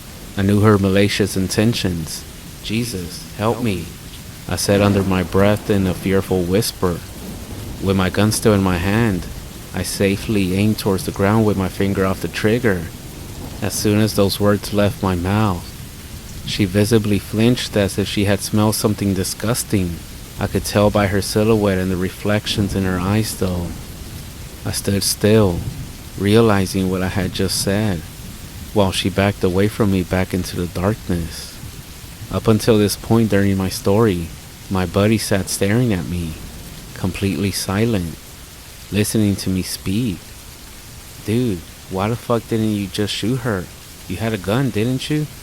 Said the youngest guy. I told him it would have been useless to shoot the witch out there. It wouldn't have killed her, or done any harm to her. How? Why? He replied. I began to explain to them what witches really are. People who practice witchcraft and offer rituals to demons they conjure in return for something they want. My theory was that this witch achieved her position through the sacrifice of people and animals. I could tell they were thinking it over and trying to decide whether to believe me or not. And to those listening, I know y'all might think this is crazy and not believable, and if I hadn't seen it at all before, I myself wouldn't even believe it. But the truth is, my parents were and still are very prominent figures in the church I grew up in. Being elders of the church community, they often perform exorcisms when I was a kid. And no, I don't mean the stereotypical Hollywood Catholic priest with a little white thing on his neck under a black jacket, holding up a wooden cross. They belong to a Hispanic Protestant denomination that in fact disagreed with and opposed Catholicism. Being too young to stay home alone, I was often taken with my parents on house calls to pull demons out of people. It was a horrible experience every single time. In Latino America culture, it's not uncommon for people and their kids to visit witch doctors, or even doctors who heal when somebody is feeling sick, or when they want their lives to move in a better direction, and sometimes when they want harm to come upon someone who has wronged them. However, being part of these rituals is like an open invitation for demons and leaves people open to demonic activity. So there was always someone in need of help in our community. I watched and listened to everything my parents did during exorcisms, and I had read every book my dad kept in his office about the subject. By the time I had this incident in the woods, I already knew what to do and what not to do very well. I continued my story after explaining a bit more to my buddies. As I was saying, I stood in the dark forest with my lamp held up, with my arms stretched out until I could no longer see or hear the witch backing away. My adrenaline took a while to finally settle down. Then, that's when the fear came. I tried walking back to my campsite quietly, but my nerves got the best of me, and I ended up almost running through the darkness. I was pretty confident I could find my way back, but either way, I kept checking my compass. After running and running in the correct direction, I never reached my campsite. I felt confused and doubted myself like never before. Maybe I really don't know anything about being out in the woods. How could I have gotten myself so lost? I turned around and walked until I saw a familiar pattern in the trees. Once I felt confident about where I was, I forced myself to walk back to where I ran into that witch. When I found the tree she was initially hiding behind, I stared at it for a good while, expecting her to peek around it again, but nothing. Thankfully, I retraced my steps back to where I had gone off the path to follow Juliet's voice. After hiking a bit longer, I found my campsite. I was exhausted, covered in sweat, scratched up, and hungry. I considered packing everything up and starting on the long walk back to the cabin, but I had no energy, so I called it a night. I didn't even sleep much even though I felt entirely drained. The woods were very loud that night, even by a summer night standard. The bugs and animals didn't stop to take a breath for a second, and the owls were very aggressive as well. I could hear them screaming near and far all night. Every time I began to drift off to rest, I would get awakened to the screams of the owls, echoing in the forest. Or at least that's what I assumed to be. I turned to look at the guys and asked them if they were still down to creep into the woods. They looked at each other and said, "Yes." "Well, y'all go ahead. I'm not going in there right now," I said, laughing to myself. "But it didn't even do anything to you. You scared her away," one of them replied. "Maybe, but it's only because I said the name of Jesus," I said. "Well, just say it again if she comes back, dude," he said, almost annoyed. "It's not that simple. I think you really have to believe for that to work. And I can say I really did believe back then. But now, I won't be calling on anyone to come help me." After I said that, I don't remember much about the night. Other than that, all of us ended the night by watching Blood Diamond in the cabin. It's the only movie that my parents have in there. I think it was already there when they bought the place. As for what I said about believing, I'm not 100% sure it's right. Most demons hate God and Jesus, and I'm not sure if they care if you believe in God or not. It's not that I don't believe in God anymore. However, the only reason I do believe is because I seen the other side of things. That witch that I saw knew what I loved and what I missed, and that I would have done anything for my wife. I have seen, encountered, and even felt evil, but I have never felt God.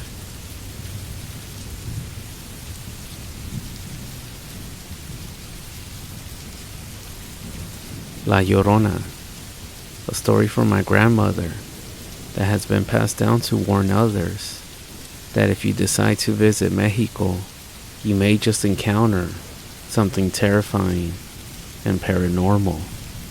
Well, let me explain first that I'm not talking about visiting Mexico like the resorts in Cancun. I'm talking about the deep villages in Mexico and the ranchos, which is where the story takes place. My grandmother lived in a small village in Mexico with just a handful of streetlights and friendly neighbors. Everyone knew everybody, and my grandmother had 6 siblings, 5 brothers, and a sister. She recalled that her brothers used to hang around with the other neighbor boys, running around, playing games and causing trouble. There wasn't a whole lot else to do in a small port village. One day, while her brothers were out, my grandmother, her sister, and her mother stayed home, doing some chores and preparing dinner. As the sun went down and her children got back late, her mother decided to scold them, as any mother would. But when the boys returned, they were visibly terrified. They had been running and slamming themselves into the small wooden doorway of their mother's house. My grandmother's older brother finally spoke up, crying and clinging to her mother's apron. He said, "La Llorona nos anda persiguiendo. Nos está diciendo que la sigamos. The crying woman is following us. She's telling us to follow her. She's still behind us." At first, my grandmother thought they were making it up to avoid punishment. But when she looked in the direction they came from, she heard something and saw a shadow passing back and forth under the lone streetlight. A loud, desperate cry filled the night. Her mother surprisingly began laughing and told the boys to go eat. She waved her hands and said, "You are not welcome here. Go find someone else who will actually listen." The shadow continued to sway, and for a brief moment, my grandmother saw a long-haired figure. Then, as quickly as La Llorona had appeared, she swayed again and disappeared. Her mother laughed and scolded the boys, emphasizing the importance of listening to their parents. My grandmother always considered her mom to be a brave woman who believed in all these things and warned them not to provoke it. She often shared these stories as both entertainment and moral lessons. The scars that her uncles bore served as a warning. Be careful at night and be wary of the cries if you're ever staying in Mexico.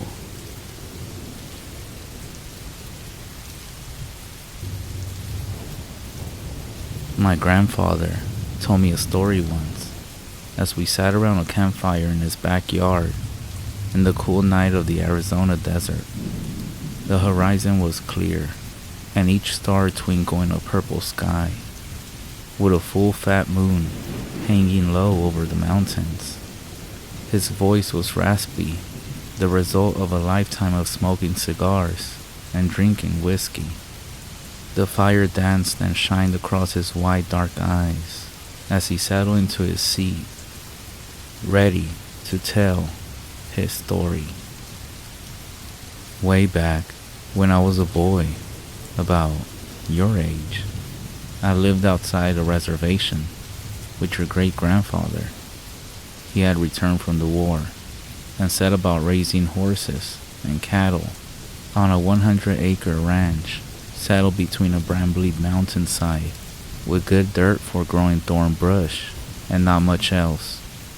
One night, My mother was sick, and Pa and I took a trip into town, about 50 miles away, straight through a dry desert, over a washed-out creek, and some old abandoned farmsteads. Pa and I were driving in an old Ford pickup truck. I remember it was dark out, inky, and thick, with only the lights of our old truck lighting up the road.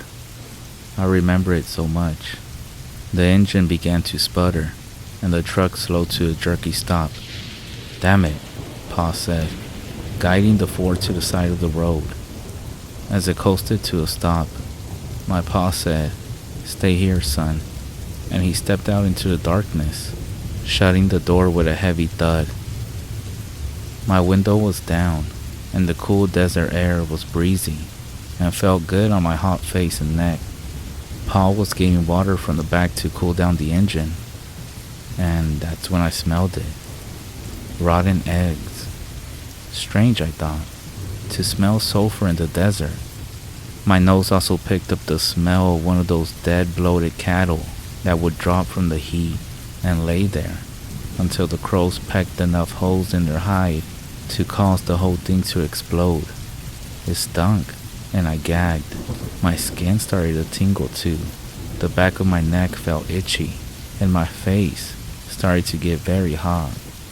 The wind stopped blowing, with the stink filling the cab. "Pa," I called out. No answer. My heart started beating, and I felt such a fear in me, in my bones, in my chest. I tell you, I never felt fear like this. Not until Vietnam. Not until I saw men dying around me. I locked the door and reached over for my pa's door and saw a shadow bound across the road through both dim beams of light across the partly open hood. Grandfather paused telling the story. He spit a fat piece of tobacco to his side, and he looked very pensive into the darkness. I realized I was holding my breath and gasped for air. The night was breezy, but I was sweating and clammy. "What about your father? What did you see?" My grandfather, continuing the story, sighed. "A creature." He shook his head. "You have to understand, there were legends. Old legends. Much older than what's out there in the valley. Older still than Crazy Horse and Sitting Bull, than the old chiefs and their shamans, the Apache and Hopi and Cherokee, and all them old tribes and First Peoples. They told tales. They told stories about dark magic. Something about a deal made with the old spirits of blood sacrifice to gain power, old power, enough to fight each other and the Spaniards, and later the white man that came for their land and women. They called them." He paused.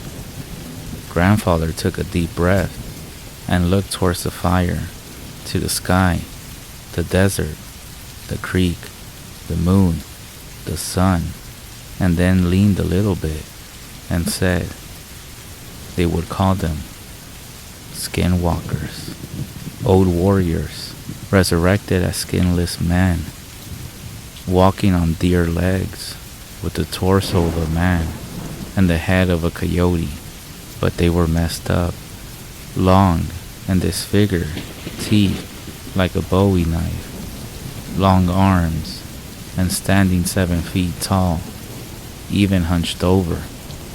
They would gut the old cowboys and white riders. They'll run through the bullets, part the Spanish armor like it was a potato sack. And boy, could they change their voice to match a person you knew, or might know. And that's what I saw, big and fast, only for a second. It ran across the road, gray and molted, muscle flexing under its legs, clumping on the road, stringy muscle hunched shoulders. And it turned, looked right into the cab, and looked at me, right into my eyes. And I swear,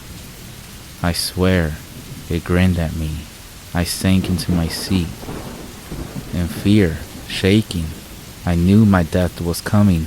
I smelled ozone and brimstone. The air felt like right before the lightning comes and blows a tree to smithereens, charged and full with power. I yelled for Pa, but no words came out, just a dry squeak. I started to shake as my grandfather told his story. He was still here, so I knew he lived. But the supernatural always fascinated me, and even now, I felt the force of his words. The real power of skinwalkers was trickery. Sure, they could change their voices, but also their skin. That's why the gods took their hide, so they could take others. Not for long, the legend says, maybe an hour, before the soul of the skin that they were wearing would come looking for their mortal shell, before going to whatever hell awaited them. Even though I think that getting skinned alive was hell enough. A minute passed in what felt like a lifetime, 1 second in 1,000 years. My father's door opened, and I jerked my head to the left, putting up my hands to fend off an attack. "Son, it's me," my father said. Before climbing into the cab, he got the steering wheel and pulled himself in an awkward way, jerking himself into the seat. I cringed into the corner. I looked at him. I looked hard.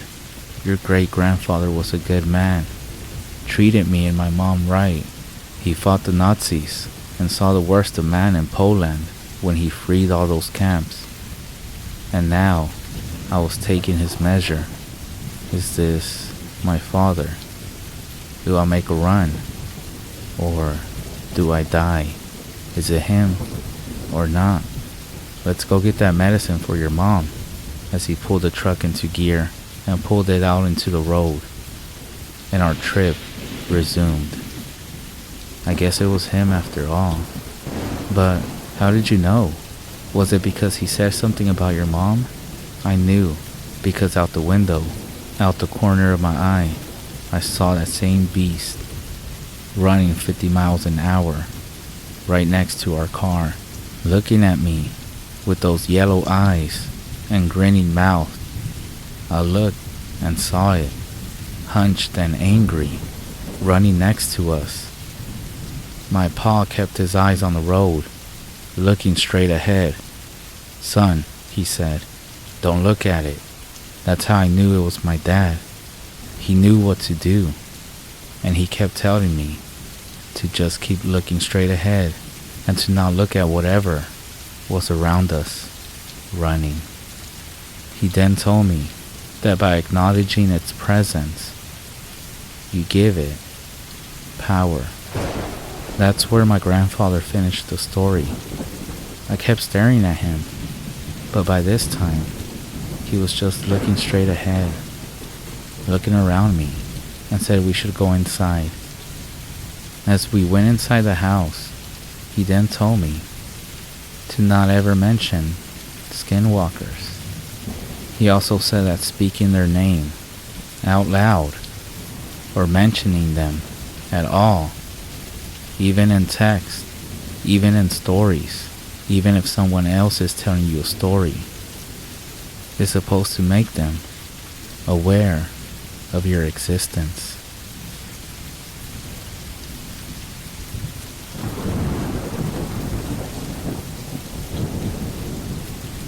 To give some perspective on the scenario, we live in an apartment complex at the edge of town in Illinois. Right next to us is a woody area full of coyotes and deer and lots of birds, so it's pretty lively.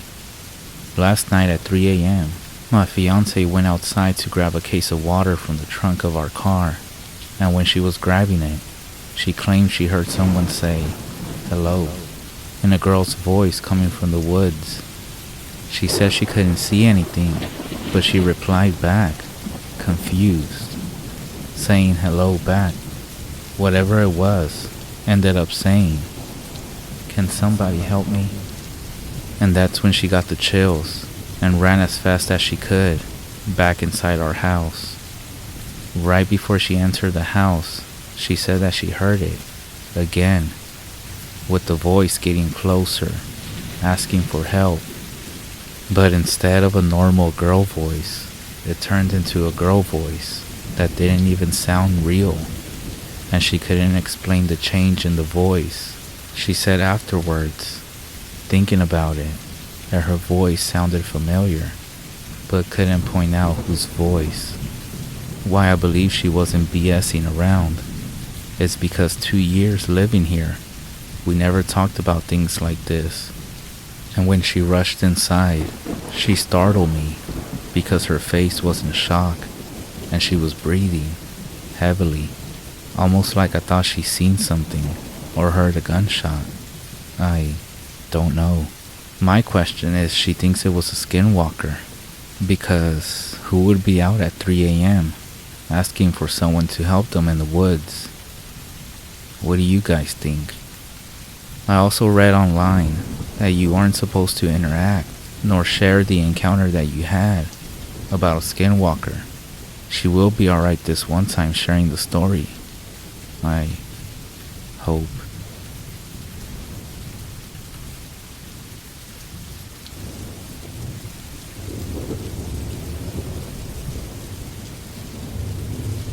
This story comes out of Arizona. 3 siblings are returning home to the reservation for a weekend visit with their parents. Their trip is taking them from Phoenix to the family home in Low Mountain in Pinyon. It's a trip of about 5 hours. They leave fairly late in the evening. As they approach Keams Canyon Highway, they turn onto a dirt road leading straight into Low Mountain. Just before they reach the dirt road, they notice an old lady bent from age and walking with a cane on the side of the highway. It is about 2 o'clock in the morning. She has a scarf over her head and a long black jacket beneath, and she is also wearing a green dress. Their only thought is that it's a late hour for walking along an isolated highway, pretty much in the middle of nowhere. The reservation is really dark at night, and there is barely anyone driving on the roads. After they pass the old woman, they make the turn onto the dirt road. A mile later, they notice the same old lady, bent and walking with her cane there on the side of the dirt road. Spooked by the incident and finding no explanation that would provide for the woman's presence, they had been passed by no other vehicle since turning onto the back road. The older brother, who is driving, steps on the gas and puts distance between them and the roadside specter. Together, the 3 of them recite some words in Navajo to protect them from any dark medicine. Eventually, they reach the highway that leads to Chinle. As they come to the first overpass, they see that same old lady sitting on the shoulder pavement with her head down and waving the cane in the air. Before they can pass her by, the car stalls out, and they are required to roll to a stop a short distance past the woman. Desperately, the older brother attempts to get the car started, but there's no response. At this point, with all 3 of them panicking, the old lady stands up, facing the opposite way, so they can't see her face, and she walks to the other side of the road. Once there, she turns her head for but a moment, and they see that her face is painted black. She keeps walking and eventually disappears in the distance. Now, out of sight, the brother again turns the key in the ignition and the car starts. They make it to their parents' home with no further encounters. When they tell their parents about the experience, their fathers tells them of an old Navajo couple with a house back in the trees somewhere between the 2 highways. They are rumored to practice bad medicine and bewitch people. From what he knows, the old man passed away recently, and ever since then, the old woman has been frequently been seen at night, walking the highways and the back roads.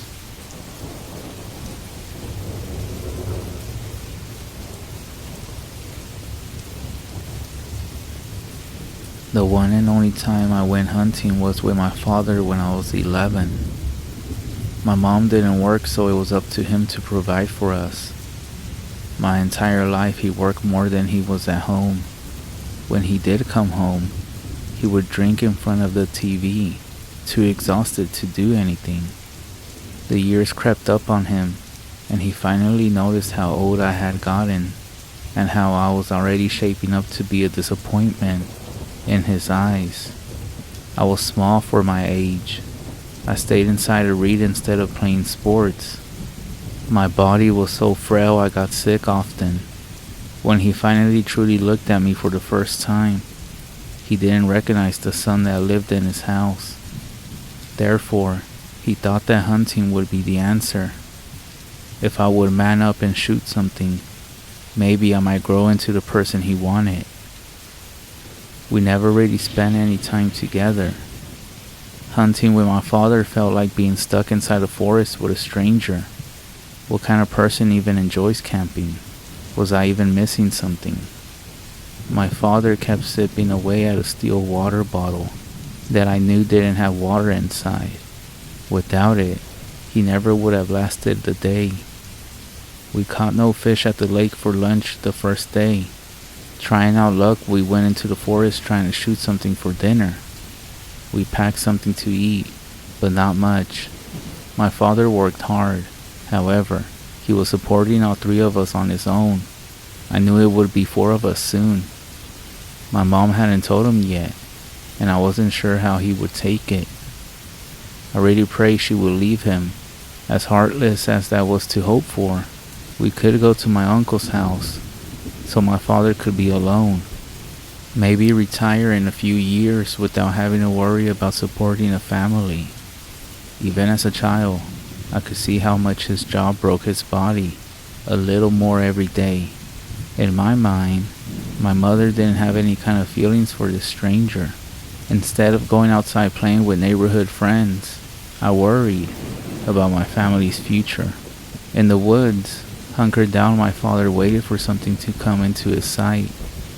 For the first time, he made the attempt to talk with me and teach me things. After a while, when he thought I could be trusted, he placed the rifle into my hands and let me get into position. It was far too big for my short arms and little hands. I was scared that if I shot it, the recoil would break my shoulder. I didn't know the first thing about guns. In the movies I had seen, they always had a powerful recoil. "Line it up, our dinner's over there," my father whispered in my ear. A rabbit came into a clearing. He spotted it first, looking through the sight. I went through everything I had just learned. I only needed to pull the trigger. Such a simple little thing. My father would teach me more things patiently and be proud of me. The first hunting trip with his son would become a cherished memory. But it didn't go like that. I froze up. I just couldn't shoot the rabbit. Aside from not wanting to kill another living creature, I felt like if I shot it, I would be living a lie.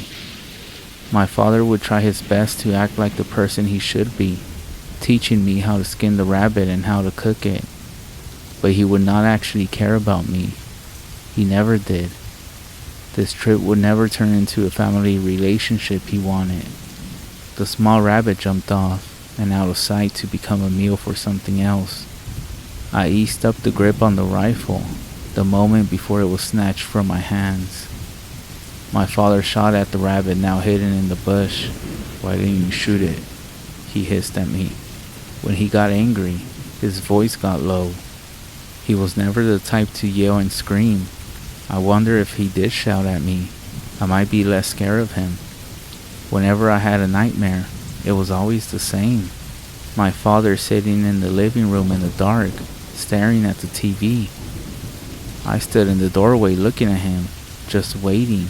The waiting crept dread into my bones. I hated the wait. I wish he would just finally scream at me. I couldn't stand his silent rage any longer. Go back to camp. You're useless. Those words should have done nothing to me. After all, this man wasn't my father. Not really. He was a stranger. And yet, I felt my face full of shame.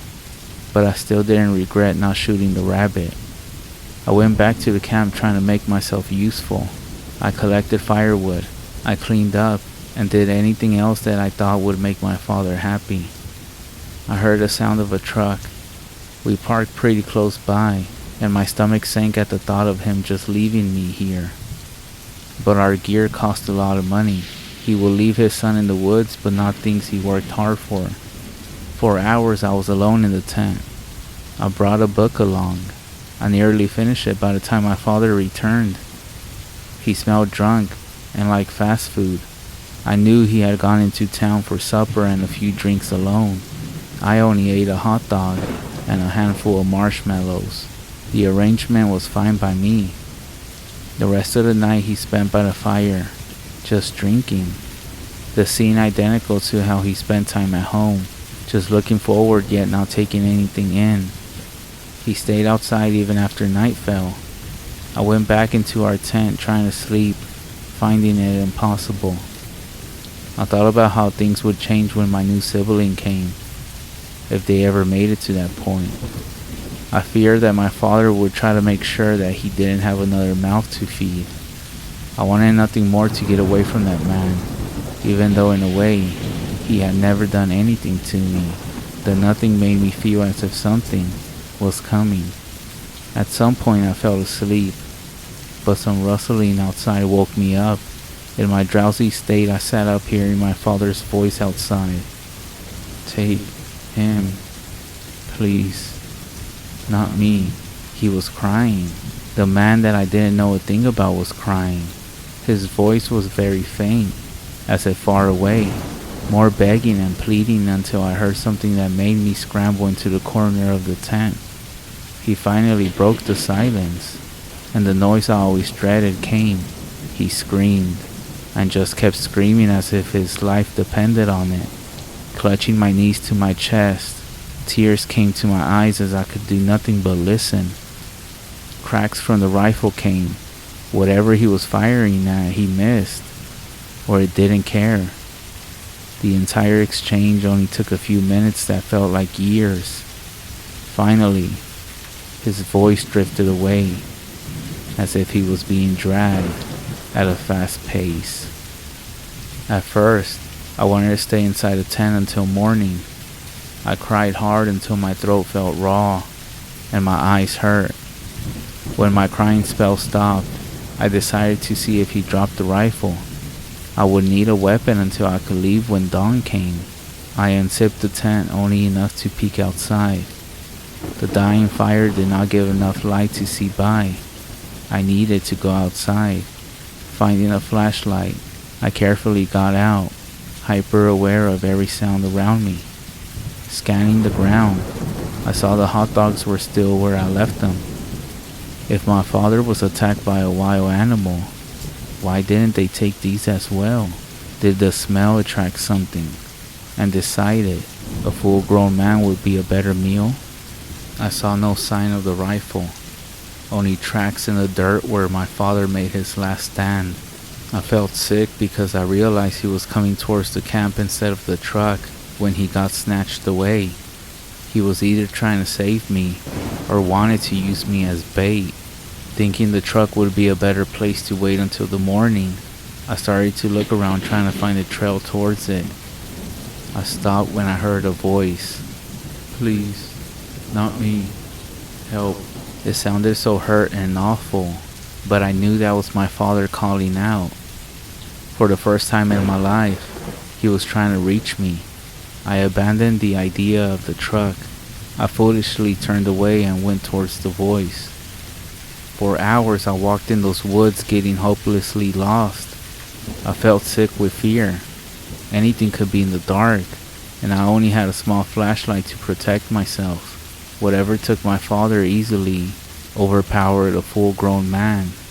I didn't have a choice if it came across me. I will let my emotions take over and it might get me killed. Then again, I was only a child back then, so I shouldn't be too hard on myself. Please, please.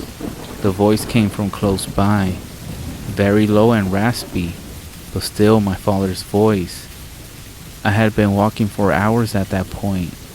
My small body wasn't meant to move this much in the cold, wet darkness. I knew a fever already coming, and wasn't thinking clearly as I walked towards the voice. I didn't even consider it may be someone else aside from who I wanted to find. Coming into a clearing, I started to look around with my flashlight. The small beam of light landed on something that made me choke on air. Someone killed a deer, skinned it, and hung it from a tree. In the darkness, that's what it looked like. I knew what a skinned deer looked like. It's what my mind wanted to see. The kill was so fresh, blood still dripped down onto the grass. I couldn't stop myself from starting to take a shorter and shorter breath when a whisper of a thought came to my mind that the body wasn't a deer. That's not him, I said out loud, only to myself. That's not him, it's a deer. It's a small deformed deer with small legs. Unable to stop myself, I suddenly hunched over and threw up my meal from hours before, mostly bile that stung my throat. Seeing such a sight in the dark made me completely snap. Instead of screaming, I started to laugh, on my knees alone, lost and scared beyond words.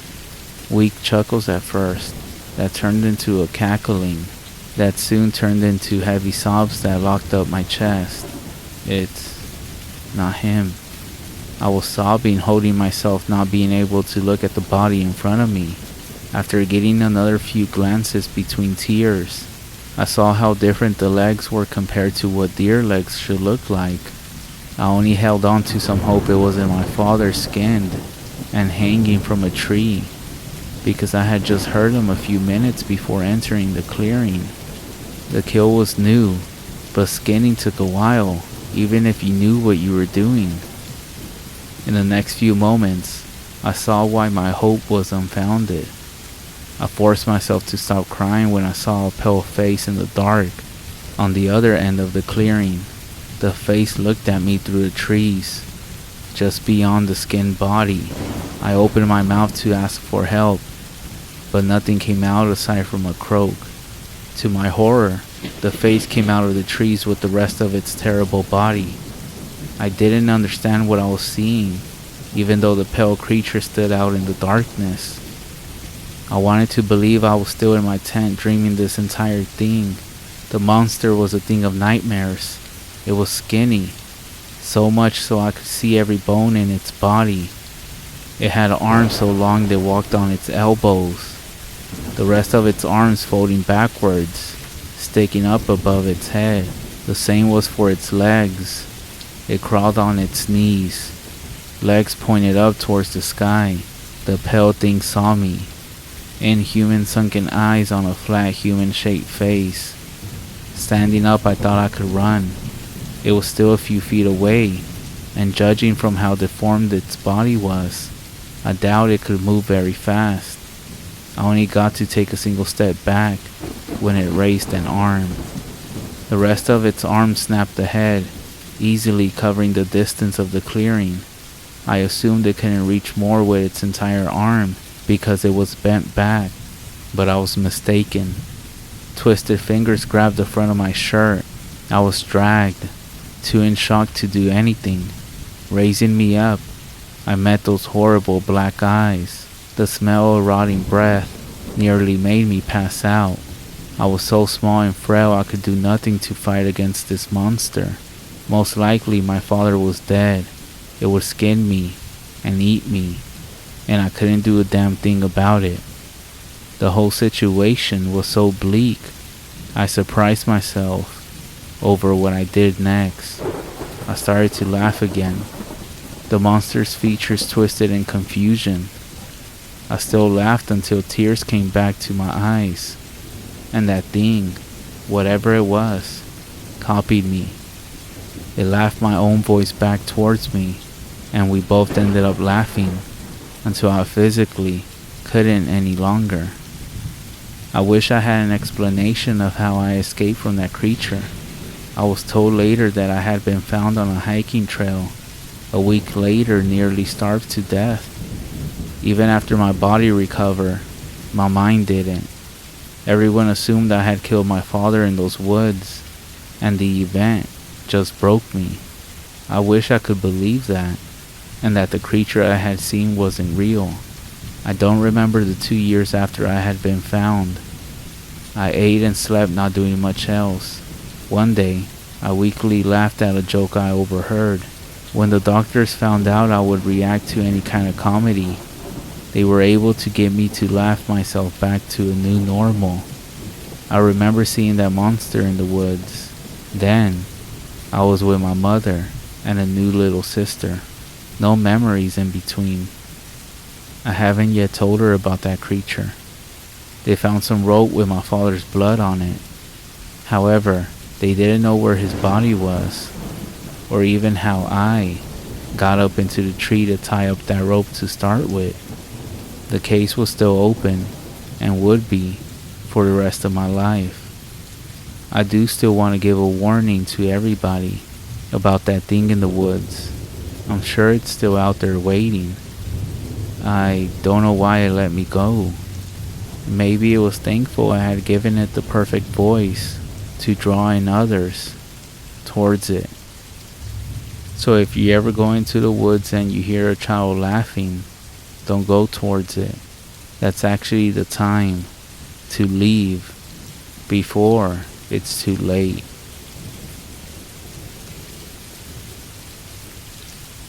In 1987, my family and I moved to Las Cruces, New Mexico, a nice place, smaller than most cities, but interesting.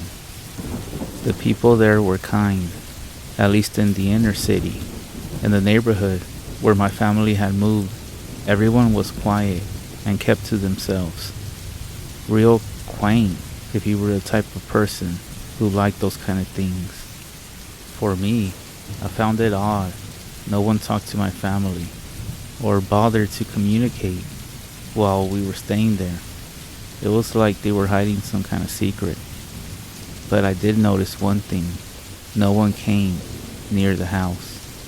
At first I thought I understood why. The house wasn't exactly in good shape, if you know what I mean. The walls outside were rusted. The grass outside was tall and filled with bushes, and the place looked like a dump. But after a while, I started to notice things. People on the streets wouldn't come near the house at all. They acted as if it was going to devour them or something. Kids on the street would point and stare, and eventually, after I started school, I learned just why the people there were so afraid of our house. You know that place is haunted. That's the first thing someone said to me as I stepped into school. Not even a single hello or a welcome. No, I got nothing of that. At first I was a bit confused. What's haunted? I said to the kid in front of me, the one who decided to make that statement. He didn't say anything. He just turned around and started walking away. I was a bit curious now. I wonder if what that kid said was true, or if it was just some kind of prank, something to pull on the new kid. But I was very wrong. I now know. School went on for a while, and everything seemed fine. My father and mother were happy. My sister, she was happy as well. But I noticed things started to happen to me. I would wake up in the middle of the night with a heavy feeling on my chest. It was as if something was laying on top of me or pressing against my body. But when I opened my eyes, nothing was there. During those nights I swore I was being watched, as if someone was stalking me.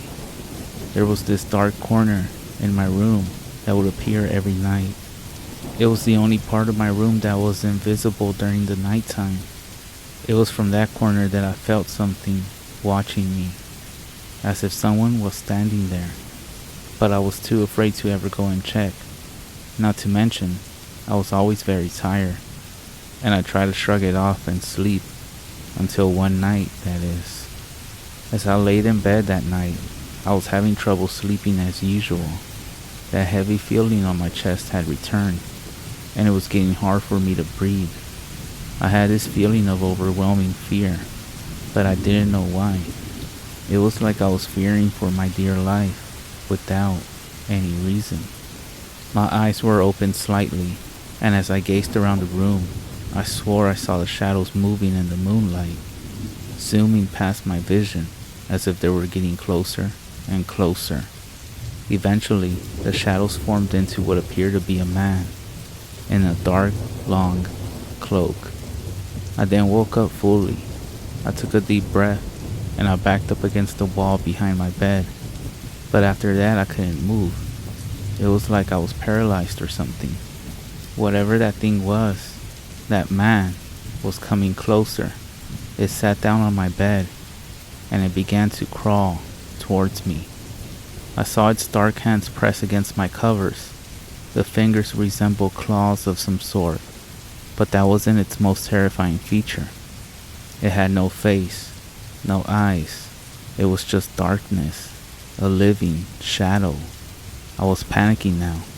It kept coming closer and closer until it was in my face. You know, my parents always told me to pray when I felt scared, that God would answer my prayers and protect me. Well, he must have forgotten about me this time, because no amount of prayer whatsoever seemed to be helping. This thing was in my face. Its hands were reaching out, and just as it touched my face, it spoke in the deepest, darkest voice I had ever heard. I couldn't make out what it said. It was speaking in some kind of odd language, but even if it spoke English, I doubt I would have listened. I was too scared, too shaken up to pay attention. This thing spoke to me for I don't know how long, its dark, shadowy figure looming over me as it trailed its claw-like finger across my cheek, cutting into my skin slightly as some blood leaked down into my shirt. I thought this was it. I really thought I was going to die that night. However, I heard a knock at my door. I was relieved in some ways, but I was still scared that this thing was sitting on top of me, and for all I knew, it was about to eat or kill me or something. After the third knock, my mother walked into the room, and she looked over at me. She couldn't see anything. I guess she acted like I wasn't there, as if I wasn't in my room.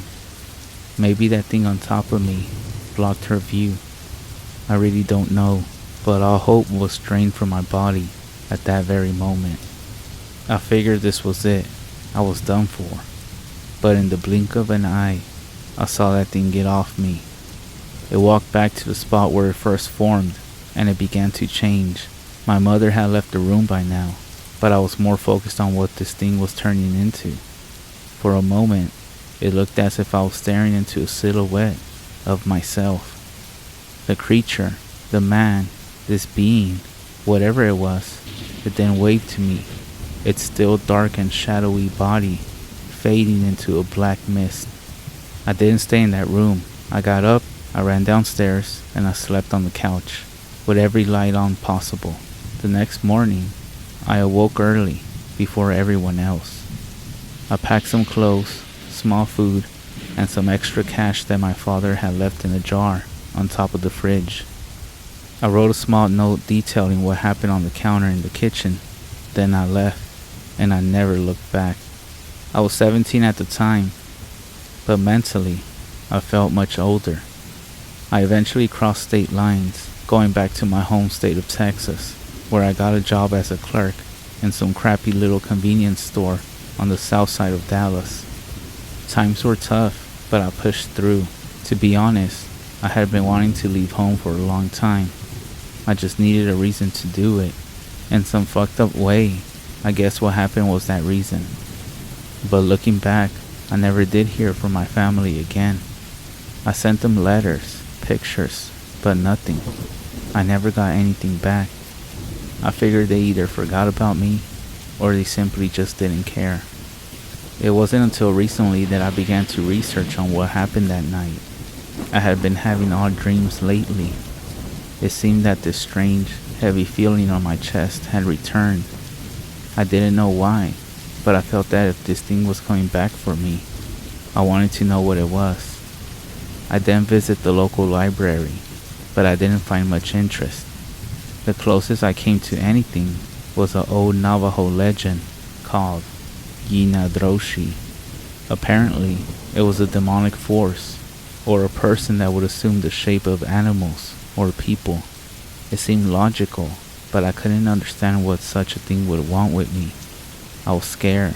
I didn't sleep for 3 days straight, until someone I hadn't seen in a very long time showed up at my door.